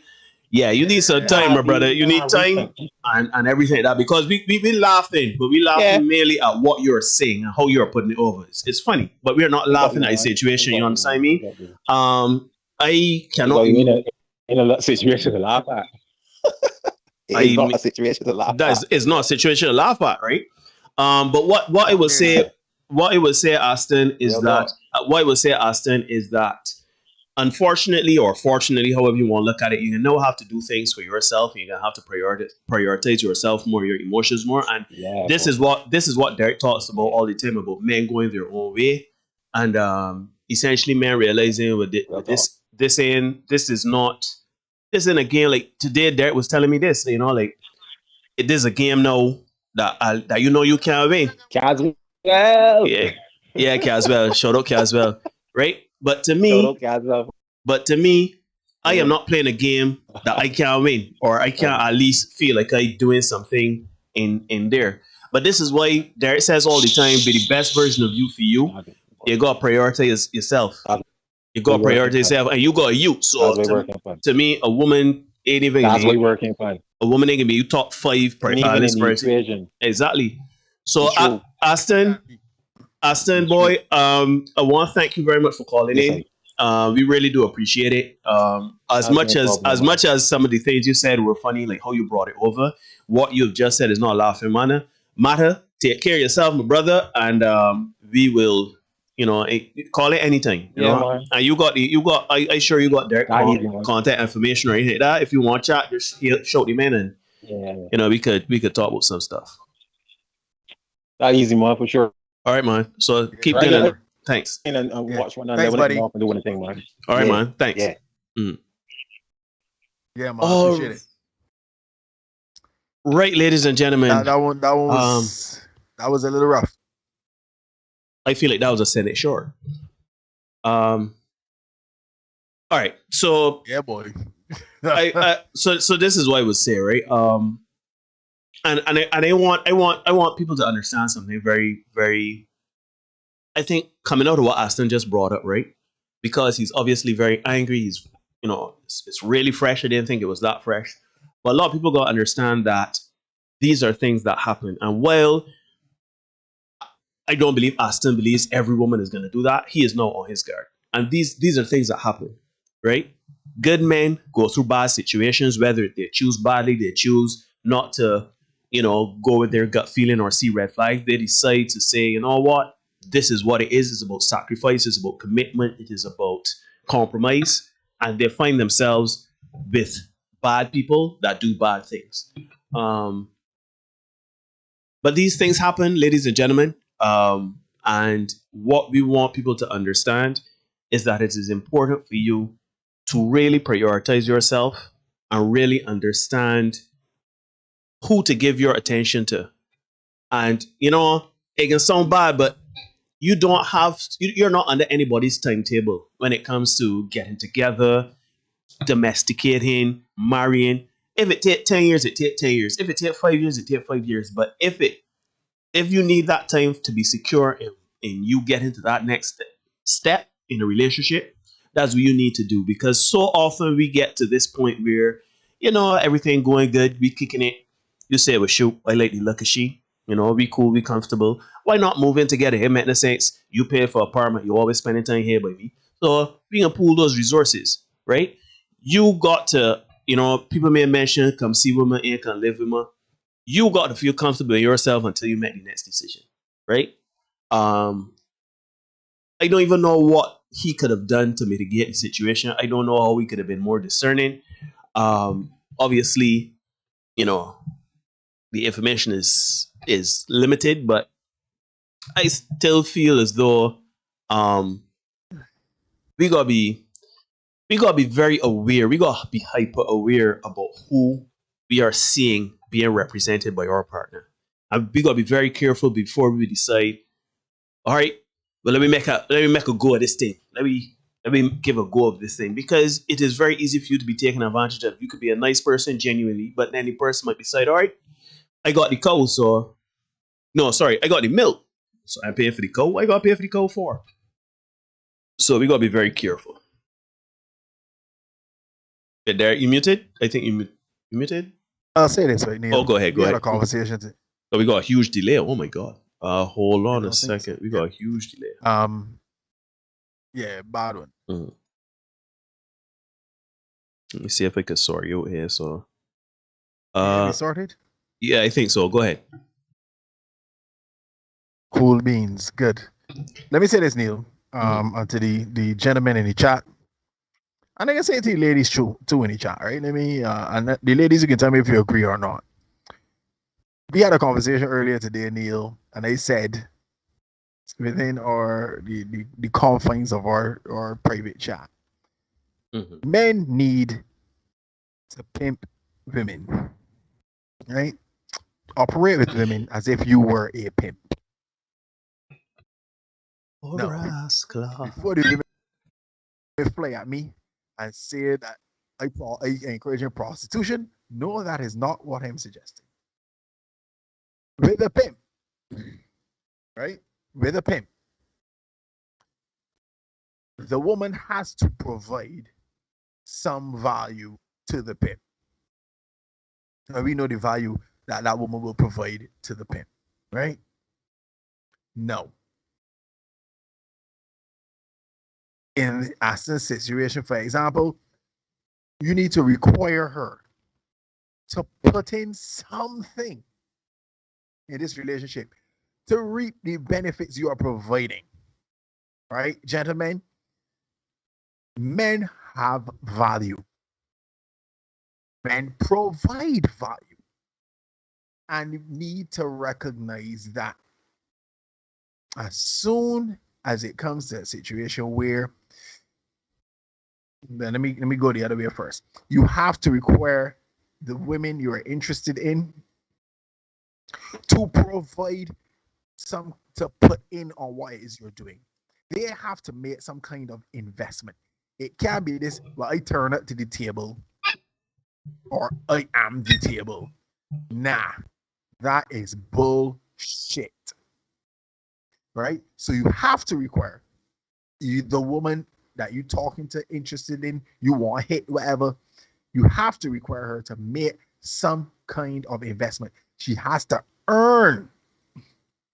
And I make no apologies for this one, no equivocations on this one. She has to earn something from you. If she doesn't do that and you just give her shit, well, no, it could be a case where, yeah, I ain't going to get It's a free fall. And I can get what you want. A free fall. Shoot, and as my man Bart would tell you, it's Suki King. Go as you please. Yeah? Quincy saying most women don't think so. So you do that. Is my former principal will tell you, and leave them where they are. She has to provide some value to you. It can't be you bringing everything. She just turn up and look cute. Or worse yet, yeah, it got some fronts for you. Maybe we gotta do better. So I just made the point. Go ahead there. Go ahead. Sorry. About essentially wifing up before doing wife. I tell like if you're married when you're not, right? And men, we need to. Aston's story is a cautionary tale, but it is not. It's not setting any precedents. So many men have been through this stuff, right? I sure knew you got at least one of them stories, right? I'm sure the men in the chat got at least one of these stories, right? Ooh. Right? Where you doing all, and then what's bam? Look out. Women are not like banks. You're not gonna get out where you put in. Right? And we need to recognize that and believe it. I don't have any legs when they come here for Tuesday and Thursday night, you know. So when they tell them the things, believe it. Women are not like banks. You're not gonna get out where you put in. Because guess what? I certain, right? Hold tight, Neil. I certain that the man that she left and went to, because let me be real, she went with a man. Whoever she left and went with is not providing on the level that Aston is or did. Nope. And she gone. You know what I mean? He owed money, hard head, sanity, and she gone along merrily. You know what I mean? I met a guy, right? I was getting my car washed in summertime. And the taxi man pulled up, me and man started talking. The man started talking to me. And he told me about this woman he was dealing with. And he too went home. she paid him the courtesy of packing his stuff for him. So he went home and he found it packed. Yeah, left it. Right? Just roll. You go from here. One of the situations. This poor fella, he ain't got a clue. You remember this woman by name to this day. Right? Remember her by name, remember exactly where she lived, everything. And she put it out. Why? Because to her mind, yeah, 5 years is coming up. We about our common law thing, go from here. And she put it out. Yesterday, a partner of mine messaged me. Say he was in discussion with he's 20 something. He ain't 30 yet. 20 something. And he was on a man 52 years old who is saying that he's now living his best life. Why? Because he divorced. He looked at his wife whilst they were together. It was coming on to the end of the relationship. And I keep saying to you, gentlemen, when you are coming on to the end of the relationship, you are no longer sweetheart, darling, doo-doo, love, sugar baby, honey, delight. You are none of those things. You are now the enemy. Mm-hmm. Right? He was having a heart attack. This man at 50 plus years, he was having a heart attack. She refused to call the doctor for him. Refused. No. Refused to take him to the hospital.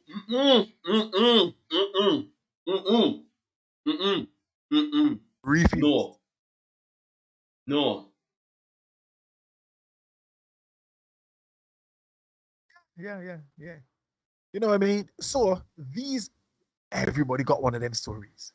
So the rage, the anger, the bitterness that Aston is feeling, everybody feeling that. Every man in here has felt that. But fellas, here's the thing. We are playing. This way I tell you all every night. We don't make it the rules, we're just making sure you know what they are. Once you know female nature, ladies in the chat, don't knot up your knickers. If it doesn't apply to you, it doesn't apply to you. Whom the cat fit. Understand that women will always seek out the best opportunity for themselves. As long as you know that, gentlemen, you will know how to set up your boundaries, protect yourself, everything. Yeah? Trust me. I ain't gonna put you wrong. Yeah? You have to protect yourself. And I know the women can talk in the chat and say, oh, men is do this and that. But we're talking about men right now. Right? And I can bet you a woman under that kind of pressure with a heart attack. A heart attack, my whether man? they're green or not, the man ain't left she alert right now. You know what I mean? So, like I say here now again, fellas, understand. Yeah? They will look for the best possible deal. And proof of the pudding in that is that they refuse to date Varman.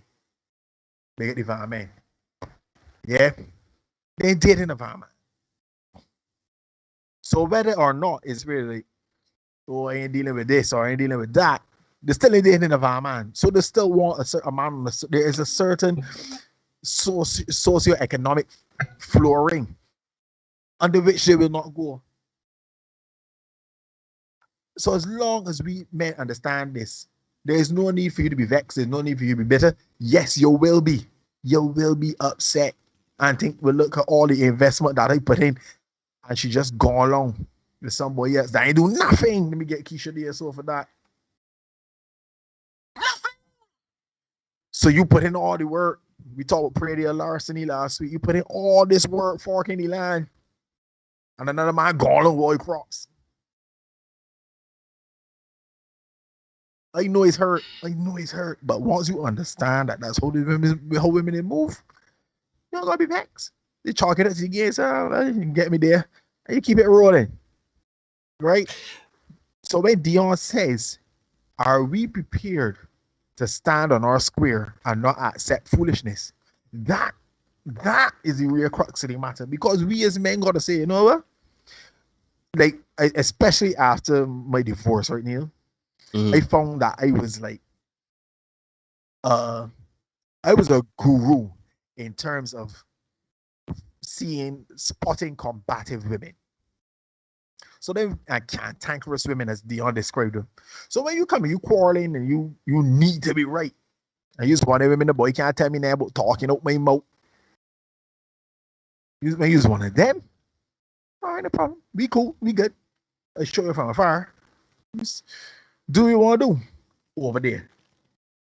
I can do me here. You do what you want to do over there. I'll be good. Yeah?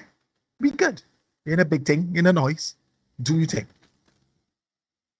But men, you have to understand female nature. Once you do that, let me put it this way so that people don't get offended. You have to understand the rules under which we are playing. Now, here's the thing. There's the part that Neil don't you can't process, right? You can't win. Right? The game is not set up for you to win. Then why play? But I want you to imagine you playing Michael Jordan. Imagine you playing Michael Jordan in basketball and you do not know the rules. At least when you know the rules, you can still function in the game. But knowing the rules, irrelevant because you can't meet Michael Jordan at all. Well, true, but that's the point. The game is not set up for men to win. Right? And why play? That's my thing. My whole thing is set up for men to win. My whole thing as is, my man said, you get. Yeah, my thing is if you're not gonna play, if you're not gonna win, why play? You get the force. We're going with the children and your money. Yeah, we got a huge delay here. Oh wait, the thing is, Neil, you know,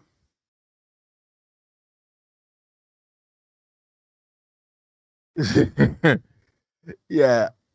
As I told you today, Neil, people will play because they like playing. Because you're gonna win, but you like the game, you want to play. No, as I tell you, I ain't just running boat behind a basketball to say running boat behind a basketball. If I ever step on the court, listen, I am 42 years old, and if I step on the court tomorrow, I looking to win. You remember when we played for the Thunder? I used to tell men could not understand how I believe before every jump ball, I believe we had a chance to win. It was love all. I come out there to win. Even though we play men and we know the skill level of our team and all that, I knew I come out because to me, if I come into a game, but if I come into a game and I already know that I can lose, then I am putting my energy into it, I am putting my effort into it, and that's a big problem for me. That's a big problem for me. So I know, and that is what has happened with the dating market. Men are not putting forth the effort because it's like, you know, as you say, I can't win. But for those of you who like to play the games, and I'm using the term, the word game, you know, as in the context, it's not necessarily a game. You know what I mean? Mm-hmm. But for those of you who want to play, you can play, and you can compete. Yeah, there are certain things you need to pay attention to, and they will improve your chances of coming out unscathed. Let's put it that way. You could either come out, you know, with a couple cuts and bruises, or you could come out like losing limbs. It's just a matter of mitigating the risk. You know what I mean? Managing risk. But before we wrap up, Neil, because we had that kind of time, let me just dive in the chat a little bit because the chat has really picked up since Aston's. Before you continue, Derek, before you go on, I want to say, Aston. Yeah, man. As I see people saying that they're glad for the space, Aston is glad for the space, and he thanks for venting.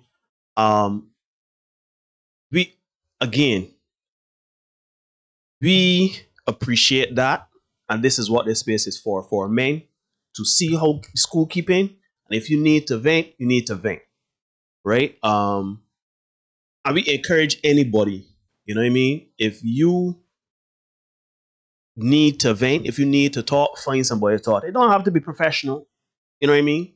Yes, you're gonna need to create that space for a professional to help with whatever whatever trauma you're going through, right? But find somebody to talk to. And spaces like this, again, I know a lot of people see us as doing something nefarious or misogynistic or all sorts of things. We be tongue in cheek about it, right? But we know that there are people behind the scenes that believe that everything that comes from us, or even some of the things that come from us, are coming from a space of wanting to cry down women and see women as the enemy or keep women in a place of subjugation or something like that. But we are grateful for people that understand what we're trying to do, one. Two, we are grateful to have this space so men can come on and speak. And three, we are grateful for the opportunity to at least give the life experiences of two men that have been around the block. Now, before you go back into the chat, there's something I wanted to add. I feel this very, very, very important for me to say. Men, I understand. I say every now and then in the shorts I say, and it's be funny, everybody's laugh, but I really do mean it, you know. Sex is not that important in terms of the quality of your life. Everybody needs sex. Sex is an important component of healthy physical well-being, emotional and mental. Everybody know the biological impact of having sex and everything like that. Me and Derek, we love sex.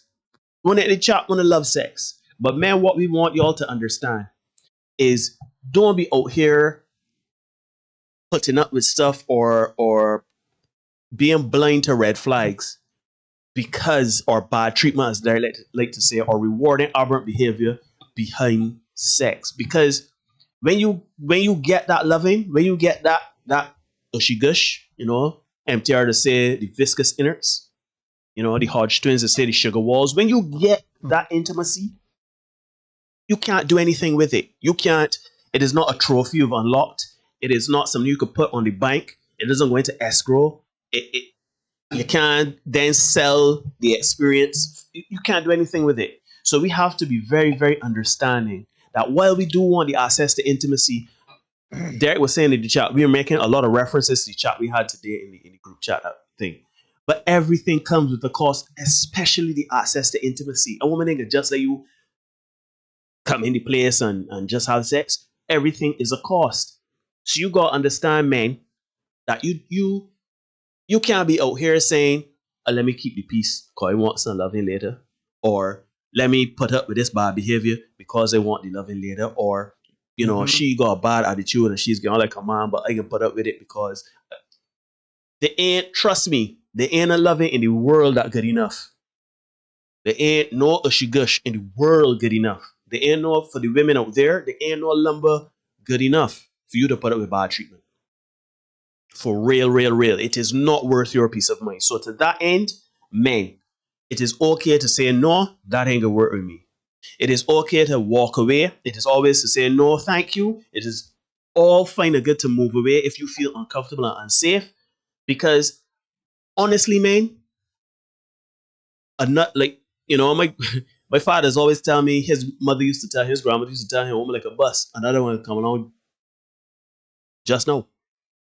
If you're a man of means, you take care of yourself physically, mentally, emotionally, and you take care of your finances and you about your business, and you learn skills, you better yourself. Get in the world. And I ain't talking about being Bill Gates rich. I ain't talking about getting Jay-Z rich. I ain't even talking about, I won't call Will, but Will Smith rich. You know what I'm saying? I mean, another woman gonna come, man. So trust me, she might not come tomorrow, she might not come next week, but do not put up with bad behavior and foolish situations that make you uncomfortable and uneasy just so you can have access to sex. I just saying. Needed to say that. Yeah, man. Appreciate that. So we in the chat. Ruben says it was painful. Quincy says, free Aston from these demons, Heavenly Father. Tonya says, hindsight is 2020. And to that, I say divorce is 50-50, if you're lucky. Quincy says, if I ask you to go and she says we'll see, she kicked to the curb. All right. Yeah, okay, yeah. Okay, I can see that. As a mother myself. So, yeah. Deanna saying she appreciates the fact that he has a space to vent. Anton says, yeah, my brother needs to take a good year to change to focus on self. Correct. Ignore all women for that period and hit the gym, launch a business, start writing, learn to play a saxophone or something. As Anton is saying there, improve yourself. For yourself. It's good to blow off his team, says Ruben. Yeah. Tanya says, I'm glad this space exists, guys. This is really helping other men. We hope so. Invite your other male friends, introduce them to the space, let them watch, let them listen to what we're saying. Yeah, bring them along, man. If we ain't gonna turn them away, shoot, YouTube could take some more viewers. And having said that, you feel free to subscribe, like, share, comment. You've been doing that. We appreciate it. So let me see if we can get up to 180, Neil, as we said. Well, no, 200, man. Come on. 180 is what we said in November. Yeah, man. Let's see if we can get it up. Yeah, it's 200, 200. 200. Yeah. Tanya says, Aston, I'm really sorry this happened to you. No matter how much you prepare, sometimes things happen. I hope you find the time to talk to the senators at least and get rid of more of this trauma. Yeah, man, just feel free to holler me and we here. You know where to find it, man. So happy this space is for you, says Jennifer.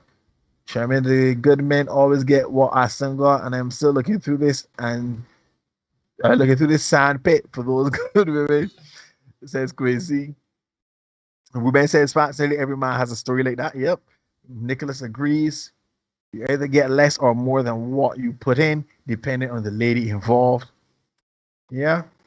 Men bad experiences 99.9%. Women bad experiences 0.01. No, Crazy, says Dion. Anta says he has a story like that too. Yeah.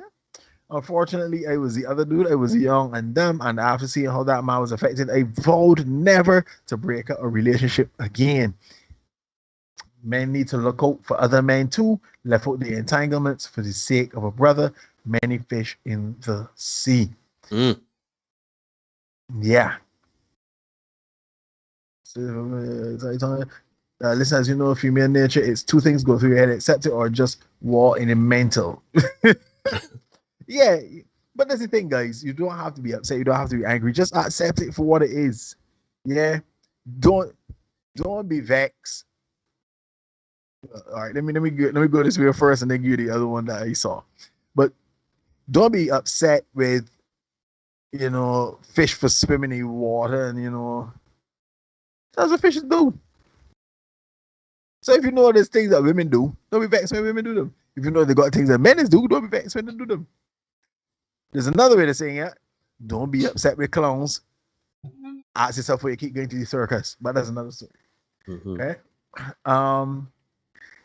Baby Angel now 1923 says the guys don't settle for less than you deserve. Seriously. Yeah. And Aston, yeah, you're most welcome. Thanks for coming through all the time. And I sure you know some men that are going through these things. Bring them. We talk. That's what we're here to do. Dion, I have learned not to recoil in this space because of how the men feel. I know I am not one of those women yet. Praise Jah. Correct, Tanya. You could come in here, talk. We don't mind. Dion come. She called in. She challenged. We cool with it. Yep. We could talk. The important thing is for us to bridge the gap. And that can only happen when we hear both sides. Both sides. Yeah, it can't be just this thing, men is villains. Shoot, and I will never forget the man that come in this chat and like talking about all men are dangerous. That's still in my craw to this day. You know what I mean? And that's probably like the only time I was legit upset by something I saw in the chat, right? So yeah, don't recoil. Come, let me talk. And that's it there. Sometimes the anger is scary. But I understand what the space is for, so I'm cool. Yeah, it is scary. Men and women are different. And men are more physical. We are not the so same. It's going to be scary for some women, but you're in a danger. We can have a conversation. Respect for sharing. Where do you put guys that genuinely like y'all in the friend zone and Pookie and Ray get a free to go pass? But we talked about that last week. That bad boy thing, the feet could get a little bit more protection, there's something about living for the edge. Like women, scientific proof. Do not me check the science. We posted the link for you last week, so you can go back and watch last week's show. Check that out. Again, I've never dealt with a Pookie or Ray Ray, so I can't answer this question. Quincy, not me, but I'm sure no man in here will believe it based on their experiences. Quincy says, as a man born, he lose. I can't speak for others. Neil is where did it go? Yeah. As a man, Ruben says life forces you to take more risks. Everyone been hurt. If you keep allowing someone to, yeah, man, we had a lot of interaction. Guys, don't be upset with people for doing what they are biologically wired to do. We put it that way, right? I understand. I understand the vitriol. I understand being upset. I really do. And fortunately for me, Neil, I guess I got my dose of this very early in life, so I was able to kind of work through it and process it very early in life. So when you're doing everything that you think you're supposed to do, and then you kind of discover that the love is not enough. We did an episode about that, a couple months ago. So I went through that early in life, and I've come to the point that I am at now, where it's like, this is what it is, right? So I cool. So Rihanna says, I enjoy my partner taking the lead. Life is stressful as it is. I'm combative in work. I prefer him to take that role. But how many women are willing to do that? That's the question. You got good men in the chat. Yeah, got good men in the chat. We just heard of one man come on and talk about how he held down his whole household, and he got burnt for it. Fellas, you got to protect yourself. And this Gideon, as the young boys will tell you. And to Dion's point earlier, Dion said straight, you can't change nobody. So you have to be the person who protects yourself. You have to look and say, you know what? Listen, let me get my mind here for this. Let me get my mind here for this here. When you see certain things, fellas, you have to say, it ain't gonna work with me. And you know how to move. Just leave the woman. You know what I mean? Don't ever see it running down your woman now. If you see certain things you don't like, because guess what? Women got their list of the things they want and don't want. So when you see things that you don't want, left it where it is. Don't say, man, I really and truly don't like women that's thoughts are hard, but you look good, she boxy fat, so don't do that. You know what I mean? Flat. Stand on your square. Stand on your square, guys. Yeah. If you're watching the Senate podcast, it's that time of night. Check us out on the Senate podcast on IG, the Senate podcast 246. SenateInSession@gmail.com. Definitely feel free to send in your emails. Clearly, we all got stuff to share, so you can send in the emails. You can message us on Facebook, the Senate podcast, and you can check us out on YouTube at the Senate podcast right here. We had 160 subscribers. We're trying to get to 200 by the end of November. So come through, bring your people. Let me have some more discussions like this. This was an awesome night in terms of discussion and interaction. I really appreciated it. Yep. Come through, bring your friends. This is a space. Trust me, when you come in here, man, we will defend you. Unless you like doing real junk. Yep. Man, you have a place. You have a defender in me. All right. You have a defender in me. You have a defender in Neil. All right. Come through. Let me talk it out. The women in this chat tend to be more reasonable. Yeah, the women in this chat tend to be a little bit more mature and more reasonable. So come through. Bring your male friends. Come through. Ladies, bring your people too. And let me build the community. Let me keep going forward. Keep getting the message out there. Right? It's important because we've been brainwashed to believe that men are villains, as I said earlier. Let me share this. I think I shared it earlier or last week. It was I asked a question. I saw a guy with a woman, and I knew him to be with somebody else. So I asked, why the woman left the man? And people say, man, that's a forget question, man. Because we've been conditioned to believe that men is who's walk out. Men is really in that. The numbers show, not necessarily so, right? So, guys, we don't make it the rules. We just make sure you know what they are. Yeah, that's what it is. You can ignore the you can ignore reality all you want, but you cannot ignore the consequences of ignoring reality. Yeah. So be the best version of you for you. We'll see you guys on Thursday. We're going to talk about submission on Thursday. What does it mean to submit to your man? What does that look like?